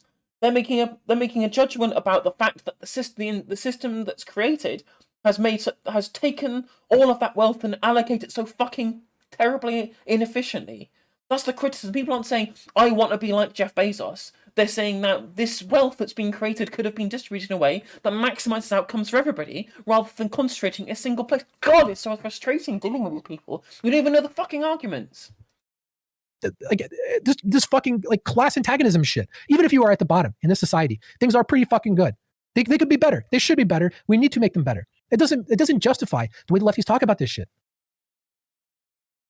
All I'm saying is you can criticize lefties for their talking points. Again, I do all the time. Okay, when they talk about the racism only being from white people towards POC, I call that out. You can call out tons of shitty rhetoric, okay, without swinging to the other side. And I mean, I guess we have to agree to disagree. If you don't think that your take was swinging to the other side, I guess no, I don't think that it is. Please put homeless people in houses. What is this? What is this class war rhetoric you're using? God, Doomer is so just beyond the pale. I'm not saying things are perfect. Like, again, I'm not saying that there's no improvements we need to make to society. Again, there's fucking people in this Twitter thread, okay, talking about fucking guillotining me and comparing me to Ayn Rand. Listen, this is fucking insane. I agree that it's dizzy as fuck for people to say that shit. You should report them, and I denounce. If people are comparing you to Ayn Rand because of your terrible takes, maybe it's because your takes are bad, right? I don't think that's necessarily a particularly poor comparison. If you'd have just gone online and just said something like, "I think we should do better with our social programs," but people saying that's terrible, in general, should think about where we are in position compared to the past, people wouldn't disagree with you. But the fact that you're saying dumb shit like you'd rather, well, it's better to be homeless than be a king 300 years ago, and just saying that everything's really great, so you can't criticize the system at all. That's dumb fuck takes that people are going to be able to pull you up on, rather than just beating down all these straw men. Anybody who says shit like that. All I'm saying is like, I don't know. I guess I don't know. I guess maybe we're going in circles. Like we've kind of hashed it out. I mean, do you think that I have an extreme like American exceptionalist attitude, or do you think that I like, Yes. again, this isn't even about fucking America. Like what I think this is that here, I'll tell you what I think. What like I a think, fucking spiritual perspective. No. That like things aren't that fucking bad. You're poisoning your mind by thinking about things this way, and you're spreading it to other people, and you're spreading a mental contagion that is making everyone fucking worse. And it's factually bad. It has factual negative impacts on everyone that you spread it to, and it is also not in accordance with reality. Things aren't actually as bad as you say they are. Do you disagree with either of those things? I'm confused how you're lumping me in with having like harmful rhetoric. I'm not lumping you in. I'm asking you, do you disagree with either of those things? Say it one more time. Okay.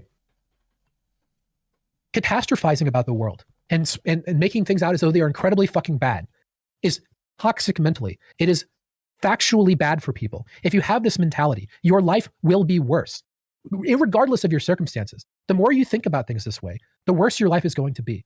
Do you think that, wait, let me ask you a question, okay? Sorry. Just a little bit, it might seem like a non sequitur. I'm just curious what your take is. Do you think climate change is a big deal? I mean, if you're invested in life on the earth, yeah. Okay. But do you think some people are catastrophizing about it? Okay. In that case, the concern is in accordance with reality. Yeah, and the concern is what is necessary to alleviate like a impending disaster. I'm not saying that there are no appropriate times to have a negative mindset, right? Okay, go on. So like again, so we have a little bit more interesting conversation and spread some other shit, right? So people talk about anxiety and depression. There are a lot of good times to be anxious or depressed. These things serve a function in your mind. There's a reason that they exist. It's not just because, fucking God wants to torture you or some shit. Like anxiety is basically uncertainty about future events. You're anxious about something because something could go wrong. And being worried about that will cause you to do things to make things go less wrong, right? And depression, generally speaking, is like a negative affect related to things that are going wrong. Both of these things are sort of intended to push you in a better direction, right? Now, what I'm saying is there are times to be anxious and there are times to be depressed. These things exist for a reason. But being anxious and depressed all the fucking time for no reason is not good, right? So in the case of climate change, the only way that, again, as a society, the only way that these things are going to be addressed is if you realize that there is a problem and you do something about it. So that's going to cause anxiety, right? Now, that's very And there's a problem with homelessness, and we want to do something about it. Funny that. productive. That's a very productive thing. And if you were looking at like the fact that there are problems in our world today, that's going to make you feel depressed because it's shitty. And that's going to lead people to push things in a positive direction. But if you're just feeling anxious for no fucking reason, right? We call it an anxiety disorder because it's not productive. It's not adaptive. I don't know what this tangent is here for, to be honest, but at least there's another half an hour left. It's not doing anything for you. If you're feeling depressed in a way that doesn't push you in a positive direction, you're just feeling depressed for no fucking reason. It doesn't accomplish anything. It's not good. Like it's not good to be in that mental state. That's why we call that a mental disorder. That's why we have like different therapies and medications and shit to try and ameliorate that, right? Okay, so just to wrap it up to the previous conversation, go ahead. Yeah. So again, there are times to experience negative mental states, right? You need to acknowledge that society could be better. But the degree to which people talk about this is so far beyond this. People talk about this in a way where you should be fucking like beyond anxious and depressed all the fucking time for no reason about everything. As though everything is just fucking. You're horrible. basically Like, telling me that you shouldn't. Like, I think he's extrapolating pretty hard from people saying that the systems are dog shit and need to be improved so that we get good lives for people, and saying that the people who also claim this are also saying that because of this, the world's fucked and it's going to end and it's terrible and we should never bother trying to achieve anything other than some kind of systemic change, which again is just a straw man. It's non sequitur. You're telling me you shouldn't be a doomer, which I agree. Yeah, exactly. I mean, that's what I'm getting at. That's the entire thing. But again, so just to reiterate it, and I think we might be coming to an end here. Okay, I think we're looping a little bit. The issue I have with you right now is that you're downplaying the seriousness, and you're showing a real level of insensitivity towards people's struggles by saying it's not that bad, just make perfect decisions, forehead. That's my issue. Okay, I never whether said it comes make whether perfect- you did though, but wait, we did, because whether it came to the food stamps issue No, or the no, homelessness no, that's- issue, that's a you said straw you man. could unhomeless yourself in 3 months. Heem, I almost certainly could. You don't know what I'm saying is you don't know what you're talking about. You spend 3 nights on the street and let me know True, he does not know what he's talking about. That's very true. how your mental state is at after 3 nights. Well, that's why I'm upset with your take, is Heem, because you don't know what I've you're been- talking about. Heem, I have years of experience working to help alleviate homelessness. So I do understand it. Like, again, you tell me I have no fucking idea. I actually do have an idea. That's why I said I would probably be out of it in 3 months, because I know like the steps that you take. Again, but you're Brilliant. Okay, fantastic. Well, Doomer Politics, the person who's actually gone through the system, who knows the systems inside out because he's fucking worked inside the systems, is someone who would be able to get out of homelessness. Well, brilliant. Well, now all we need to do is get every single homeless person a job in homeless response, so they know all the systems, and then they'll be able to get themselves out of homelessness. Brilliant. Okay, fantastic. But perfect. sensitive. You're underestimating the mental toll How? that sleeping on the street No, will take on you. no, You're not going to be the Doomer. no. You're not going to be. Let me say, you're not going to be the same guy after 3 months of sleeping on the street that you are today. That's what I'm trying to get you to understand. I'm And not for some reason, you're in assuming that I am. denial. I'm not assuming that I am.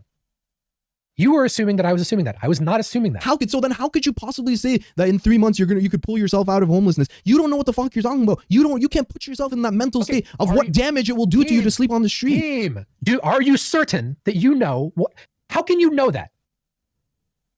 How can Dude, you? I don't know. That I'm I don't know. ignorant of this? Again, Because I lived in an this is- area this is where I more saw this invalidating experience shit. You're telling me, oh, no, I can't possibly understand. I can't possibly understand. there's a- You okay. conceded that you don't understand. Okay, you don't know that I don't understand. I do understand. I think that sleeping on the street even a couple nights will fuck you up forever.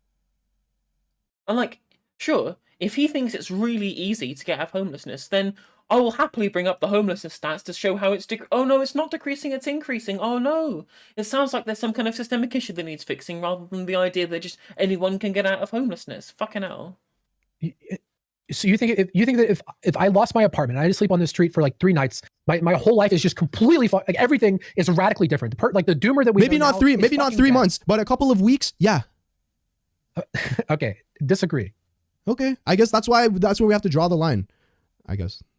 I mean, again, you're saying I'm being insensitive, but you keep changing the subject, right? You ask me a factual question about how long it would take me to pull myself out of homelessness, which is not a situation where I'm just wildly speculating with no fucking understanding of anything. Okay, I understand the steps. You're giving me a take to do that timeline? shit. You're giving me a And then timeline? you were, I'm giving you a timeline that is realistic. And then you were Wait, saying, what's and then, a realistic Stop. timeline with your current brain, with your current abilities. That is the fucking scenario we're talking about. And then you're comparing me to other homeless people that aren't me, that are in a different circumstance. That in a lot This of is cases have way unbelievable. more fucked It's up almost like your specific circumstances aren't going to be the norm.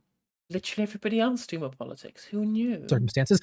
You are the one who were fucking comparing that shit. I never did that. I'm not being insensitive to their fucking experience. I said, if you go fucking rewind the tape, I said that shit in like the first fucking 3 minutes of this conversation. I am not fucking ignorant of that, okay? I never made the comparison. You made the motherfucking comparison, okay? If we were talking about me and how long it takes me to get out of homelessness, that is a very fucking different question than the experience of homelessness for other fucking people, particularly people that are actually homeless, is particularly people that are homeless with serious fucking problems that are not easily fucking addressed by like government programs. Like a lot of the reason we have a homeless problem in this country is because even if you gave them homes, it wouldn't fix the fucking problem. The problem isn't that they don't have a home. Again, You're actually wrong about that. There's actually research done. Bruh, there's research done to show that housing first policies for homelessness have incredible effects. True and based. Social housing is the only solution. It's the only solution that's ever worked. It is the only solution. I will not, do not try and fight me on this, because I will fucking win, because I know this shit. The only solution is social housing. Put the people in the fucking houses. Right? Because the reason why a lot of people become homelessness usually isn't because of financial issues. It's usually because they have a mental health issue, or because they have a drug problem, which is also a mental health issue. It's mostly mental health issues. There are some who get there because of financial issues too, but the lion's share is mental health issues. Okay. You cannot solve these issues if people have to stay in homeless shelters or live on the street. If they do so, these issues compound and get worse, and they never escape the cycle of homelessness. If you just give them a house and put them in the house, you can then use that level of stability to fix these mental health issues, to be able to end the cyclical nature of homelessness, because they have housing that is actually stable, strong and stable, right? It's very, very simple. But governments, and local governments especially, do not want to invest in social housing because that's a really high upfront cost. You have to like spend a lot of money in one go to be able to finance the building of the social housing. Whereas if you keep people in homeless shelters and then police the homeless neighborhoods, that's a rolling cost over time with no substantial initial investment. Even though it doesn't solve the problem and costs more down the line, you don't have to sign off on a big budget on some individual stipend for a large amount of housing. Which is why these budgets never get passed, because the council doesn't want to be the people who takes the initial hit on that investment. It's very, very frustrating, because, as I said before, the only solution is social housing. It's just the only solution. Heem, did you hear what I said? You just said that having homes is not going to help them. That is not what I fucking said, Heem. I said that you can't just fix the problem by giving them a home, because there's lots of other fucking... Yes, you can. I mean, the point is that the only way to fix the problem is to give them a house in the first place, because then you can't solve the ancillary issues, because those compound in homeless shelters. Giving them the home is the way in which you help solve that problem. Problems. You don't even disagree with this. Again, every fucking time I say something, you just again, I'm not going to do it because it's wasting my fucking time, but I could go back and I could show you distorting almost everything I've said with this entire fucking conversation into a way worse version of what I said. So what I said was, if you take a fucking random homeless person in the United States and you just give them a house, it doesn't necessarily fix the fucking problem. Because it doesn't necessarily. Yeah, it doesn't. You're right. It doesn't. There's a lot else going on there besides them not having a house. Okay. And then what the fuck did you turn that into? What I said was, and then you turned it into, you're saying that giving them a house doesn't do anything. What the fuck, dude? You keep doing this. Stop fucking doing that. I didn't say that. You agree with what I said. Why keep saying things that you agree with? But the point is the actual initial thrust of your point is completely irrelevant. It doesn't make any sense. It's just a ridiculous hypothetical that doesn't add anything to the conversation. Whereas what Heem is saying is structurally true and is where we should divert our policy, rather than just hypothetically making up a guy and saying that it would be bad for them. You turn them into some crazy fucking shit. You said that, which I agree with, that a lot of people who have homelessness, okay, are experiencing mental health issues and so on and so forth, okay? And that giving them a house won't necessarily fix their problems. But data shows that housing first solution to homelessness actually That's fucking great. Okay. What does that have to do with what I said? Because it will help, okay? I didn't say it wouldn't help. Okay, all right, let's move on, okay. All right, the second point is you're underestimating how much, even if you were healthy, even if you had no mental health issues, that if you were sleeping on the street for a couple of weeks, the amount of mental health toll that would take on you, you're underestimating that. That's what I'm saying. That you could be totally healthy, you could be a totally healthy person, but by sleeping on the street... Which knows more about homelessness, me or you? I don't know. Then why are you fucking saying this with certainty? Because I have a lot of experience with it. I've lived in a... No, sure. Okay, again. Bro, you live in a small town. Rewind. I said, which one of us knows more about homelessness? You said, I don't fucking know. Okay? And then I said, yeah, but I know something about it. Because, wait, I'm not saying I know... Forecast my ability to be homeless. And then you start talking about how much you fucking know about it, okay? Wait, holy shit. You don't know. I don't know. So stop holy fuck. Bruh, I don't know if I know more than you, but I have experience living across the street from a homeless encampment for 4 years. 3 years. And that tells you that you know exactly how I'm going to respond to homelessness. No, what I'm saying is you're downplaying... Okay, no. So you conceded again. Great. So you agree with me. You don't know my ability to forecast and my ability to live as a homeless person. That's it. That's all we need to establish.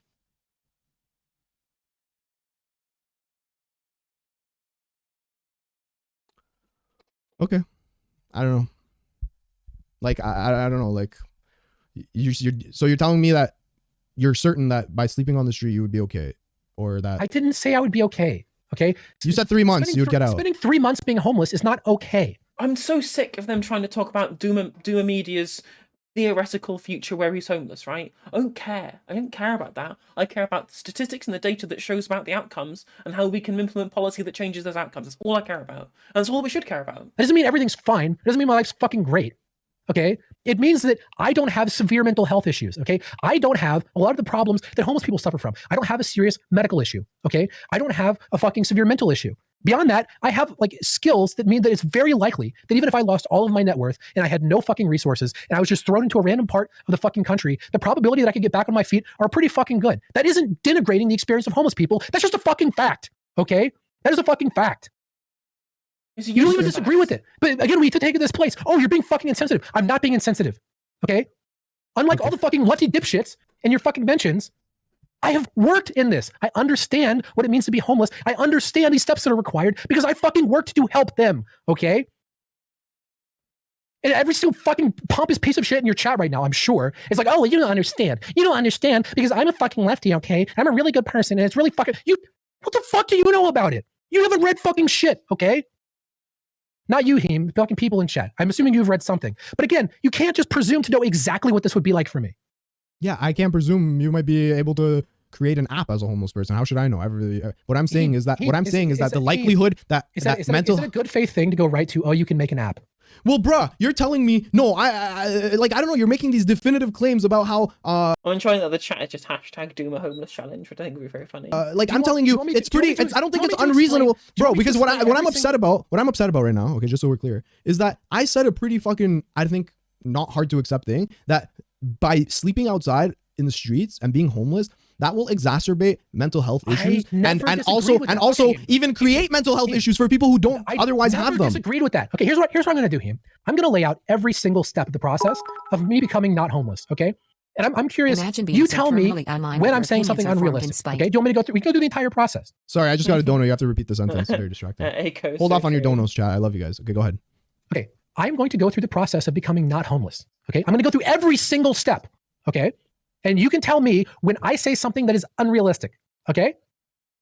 You cool with that? Sure. Yeah. Okay, I lose all of my possessions, okay? I have no paperwork. I have no connections. I have no money. I'm on the fucking street, okay? I'm thrown into a random fucking area. I have absolutely no idea what's going on. Probably the first thing that I would have to do is walk around to like gas stations or government buildings and ask people where is a homeless shelter. Now, people who are struggling with homelessness probably already know this, but I would have to go figure it out, and it would probably fucking suck, okay? It's probably not where I am right there. It could be the case that there are services in a church nearby. It could be the case that there's a building that is dedicated to this somewhere. It varies wildly in the areas that you're depending on, okay? But the first thing that you need to do is get in contact with the people who are actually set up to help. And it's not easy. There isn't like a guaranteed way to do it. But you basically just have to ask people. You could ask other homeless people, or you could ask people that are working at a gas station, or people that are working in a government building. Probably not a police station. They don't probably want to walk into a police station as a homeless person. But like, if there's like a fucking office or some shit like the DMV, you can walk up and ask them, and they probably will tell you, okay? When you get in contact with someone who is basically giving shelter to homeless people, you will talk to someone who's basically an intake person, and they try to evaluate you to figure out what the fuck's going on, right? What they're trying to figure out is, are you going to be a danger to the other people that are there? And are they actually going to be able to offer you services that are going to be able to help you? And what level of service do you need, right? So they're trying to figure out, like, do you need to go to a fucking hospital like immediately? Do you need medication? What exactly do you need? Are you going to be capable of sitting in, like, living in a room or dealing with the people around here? Are we actually going to be able to help you? That's basically what they're trying to figure out. Now, true, very true for us. Again, the scenario is we're dealing with me. So this is going to be very fucking easy because I don't have the things that they're looking for. I don't have severe medical issues. Okay. I'm not an unmedicated schizophrenic or anything like that. It's going to be a pretty chill conversation. Now, there's going to be a process where you need to get accepted to these places because I'm just a random fucking person. A lot of the time, these people have intake programs, right? So what I was used to working with were, there are homeless shelters that are specialized in helping people that got out of prison. That's what I worked with. I couldn't get into those places. I had to get into other places, right? But it's very, very, very, very, very likely that I would be given housing somewhere. Now, you have another problem immediately, right? Okay, so now I have somewhere where I can be not rained on, but now you have a whole other host of problems because to become not homeless, the main thing you need, obviously, is a job. Now, there are barriers to getting a job. So here are some of the barriers to getting a job. First of all, you need to get your documents. You need to contact the vital statistics office or something like that to get your birth certificate, and you need to get access to a social security card. For some people, they have to apply for a social security card because they never fucking got one. In my case, I did. So I would have to apply for replacements for my social security card and my birth certificate. Those are the two things that would be required to get a job. Now, this is going to cost money. It's also going to cost resources, specifically probably going to be access to a computer. There's probably going to be a computer at the place where I'm staying, or there's going to be access to a computer at a public library or somewhere else. There's going to be somewhere I have access to a computer. But money is complicated. So to get money, the most likely way you're going to get it is through panhandling. You could also get it through potentially a job. It's really going to fucking depend on your area. But basically you have to get... maybe get a job, maybe get a job, maybe panhandle. I mean, I guess, okay, brilliant advice, Doomermedia. Very, very good advice. It's some amount of money before you can really get a job because you have to replicate your documents. This is like one of the major struggles in getting a job. Once you have access to your documents and once you have access to shelter, things are, if you don't have a serious mental problem, the potential for you getting out of homelessness is actually pretty good because you don't have to pay. Like the way that these things are structured is you don't have to pay to stay there, but they're not going to leave you there forever. Basically, what they're going to do is they're going to give you a place to stay for a certain period of time so you can make money and then eventually get your own place. Now, what happens a lot of times is people go from place to place or they change housing or whatever. That's probably not going to happen to me, again, because I don't have the problems that a lot of homeless people struggle with, right? So what would probably happen after I replace my documents is I could get a job. Now, I would probably be allowed to stay there for somewhere between 3 to 6 months, right? Before I'd have to change to a different place or get my own place or whatever the fuck. Now, even working minimum wage in my True, state, the if I Wii- worked for Wii 3 music months, was would be funny. somewhere in the neighborhood of The $6,000. music was funny. Right? Let's say that over the course of that time, I just spent $3,000 doing whatever. Half the money is gone. That's probably more than it would actually cost. But sure, let's say I have $3,000. Now, $3,000. And you Is have enough to, to sorry, legitimately and one more thing. Yeah, and you you just have to be a homeless person. Just find $3,000 from. Just get $3,000 from somewhere. It's easy, right? Just get $3,000. That's all you need to do. to not have degrading mental health issues during this entire process. You can have mental health issues and still go through this process. Yeah, but like only to a certain level, right? Yeah, I'm not saying that I'm Like in a rural area. I'm just gonna go to a gas station government building in the middle of fucking some random rural town in Georgia. gonna fucking 2 weeks later be starting an app. I'm talking about getting a job, waiting tables, or fucking lifting boxes in a warehouse or something. Sure, but all of Again, that requires that your mental health isn't getting worse and worse every day that you're.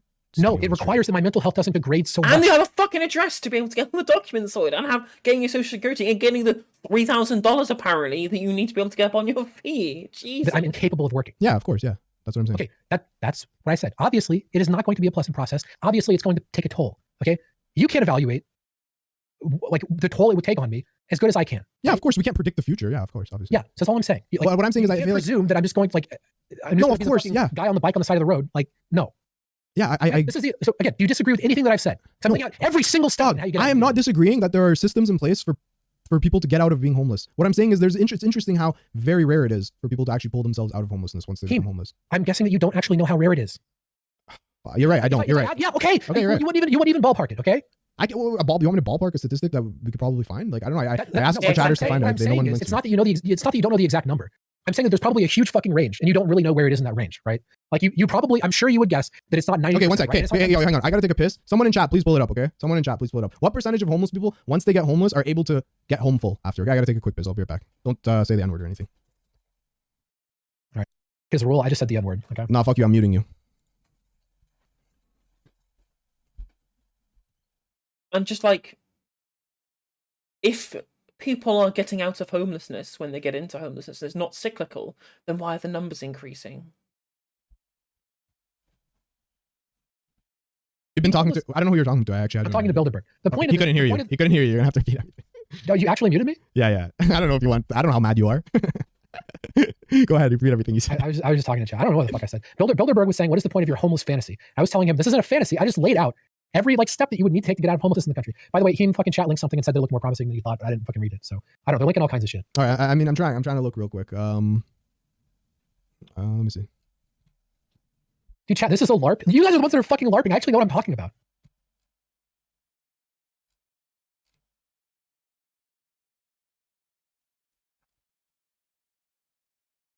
I'm just having a problem finding the exact number, like for the thing we're looking for.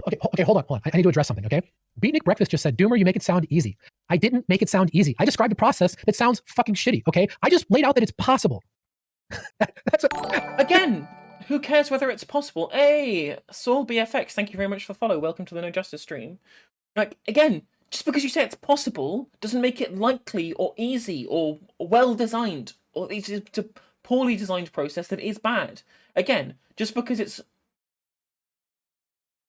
just like when you say that, again, when you say that, well, it's possible for me to kick down the door to my flat, or my house rather, right? I could possibly do that. Is it going to be very difficult and a very arduous procedure? Almost certainly. Is it likely? No. But no one would listen. Hang on. Okay, let me give you an example. Right, there was a guy here. He was homeless. Thank you, I read his book Sylvia, once. Right, thanks. he Much used to be homeless in appreciated. Montreal. He was addicted to alcohol and so on and so forth. And then he actually started a coffee company and now owns one of the biggest coffee chains in Canada called Coffee Time. Okay, the owner of Coffee Time. He used to be homeless. Okay, what's your point? Like, yeah, people can get out. Yeah, but like, it's a matter of like, how easy is it to get out, or how likely Percentages. is it that to get out? You know. Okay, but you are implying now. By the way, thank you so much for the 10th. Okay, but what 1,000 bits? But I guess okay. I mean, I'm still trying to look for the. They posted a bunch of. I know I'm looking through them, but they're all like just. Oh, here, housing stability. Okay, here. I don't know if this is homeless or before homelessness. Yeah, Supreme's in chat. It says, Heem, you were just arguing Doomer would get dementia after 2 days of being homeless. I mean, you were kind of implying that, yeah. No, I never said dementia, but I said 2 weeks. I would say 2 weeks is like enough to fuck you up if you have to sleep on the streets. Like, again, fuck you up isn't like you're now completely incapable of. No, but it's gonna get worse after 2 weeks. It's only gonna get worse. It's like the first 48. Like, if you didn't find out who killed the person in the first 48 hours, the likelihood of you finding out after that is lower and it gets harder and harder. Okay, there are two things that you could be doing. Okay, you could be number one, introducing things that I never disagreed with, which is this is not fucking fun, and the things are gonna fucking suck, and your mental health is gonna degrade. I never disagreed with that. Or number two, you could be saying that what I'm laying out is unrealistic because you would get so fucked up being on the street, this would be impossible. Now that is not true. So which is it? Like, what are you trying? Like, again, I don't understand. I don't know what you mean. Because like the charitable interpretation of what you're saying doesn't disagree with what I said, which would then be like, okay, then why say it? What I'm saying is, you're saying that like you would be able to handle living on the street. I'm saying that it would fucking suck and that I would be able to get out. Okay. And people in chat are going to be like, that's because you're privileged. You're right, chat. That is precisely why. Because I am privileged. I don't have severe medical problems. Okay. It would be a shitty fucking experience, but I would fucking live. Now, this does not apply to a lot of people, but we aren't talking about a lot of people. We're talking about a specific scenario that's been brought up many times about what would happen if me specifically was made homeless. Okay. And again, everyone keeps acting like this is fucking insane. Oh, Doomer thinks he can get out of homelessness. Yes, I do, because I am privileged. I don't even disagree with you about that. Okay. But acting like this is fucking absurd just belies your lack of understanding of the situation. I could get out of being homeless. Okay. But I don't have the reasons that a lot of people fucking struggle with this shit. But again, I never disagreed with that. I think in the first 3 minutes of this conversation, I established that I understand that. Okay. I can't seem to find the statistic that I'm looking for. There's just a lot of like general fucking homeless data, not like chances of getting a home after. I can't find one. Can I address something else in chat? Well, maybe it's your smugness about it that's rubbing people the wrong. If only one bank in a rural area and its Wells Fargo Doomer's process is fucked, you need 2 forms of ID: a social security card and a government photo ID. Try getting a passport card, state ID, driver's license without a car, without $20. Seriously, he's so stupid. I mean, absolutely, 100%. You're absolutely right. Way. How am I being smug for actually describing the steps of getting out of homelessness? Do you think I'm being smug, Heem? I don't know. Smug is like a relative term. Maybe some people it could come off as smug, some people insensitive, or people. I don't know, whatever. Who cares? People that disagree with me are going to be primed to find some reason that I'm a fucking asshole. Okay, people are going to think whatever the fuck they want. Okay, I'm not being smug. I'm just explaining how you stop being homeless. Okay. Listen, I think we're looping a little bit. Is there anything else you wanted to talk about, or do you think we're done here? I mean, like, again, do you think that my position is ridiculous? Some of them, yeah. Like, I don't disagree that doomerism is bad, or that like, I don't know, some of your takes. Do you disagree with anything aside from the comparison of homeless people to Kings 300 years ago? Is there any? Yes. I disagreed with you jerking off the U.S.'s social mobility, given the consideration into how. I've actually never jerked it off. I just said that it's not as bad as people say it is. No, you said it was good. You explicitly said that it was good, despite the fact that it's continually making worse outcomes. Okay. True. More like book stupids, absolutely. You said great potential for social mobility exists if you make perfect decisions. I think that would be the case in most countries. Yeah, that's my point. In every developed country, it's pretty fucking good. Yeah, United States still has less than. This was never about the United States being better than other fucking countries. Okay.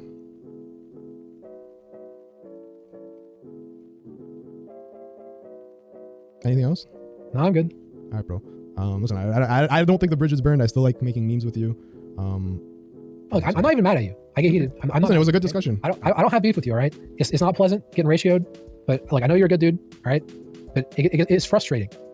He never defended any of his points, but it didn't help that Heem didn't argue against them particularly well. But at least we're through it. We got through all 2 hours of whatever the fuck that was, and it only took me 3 hours to get through it.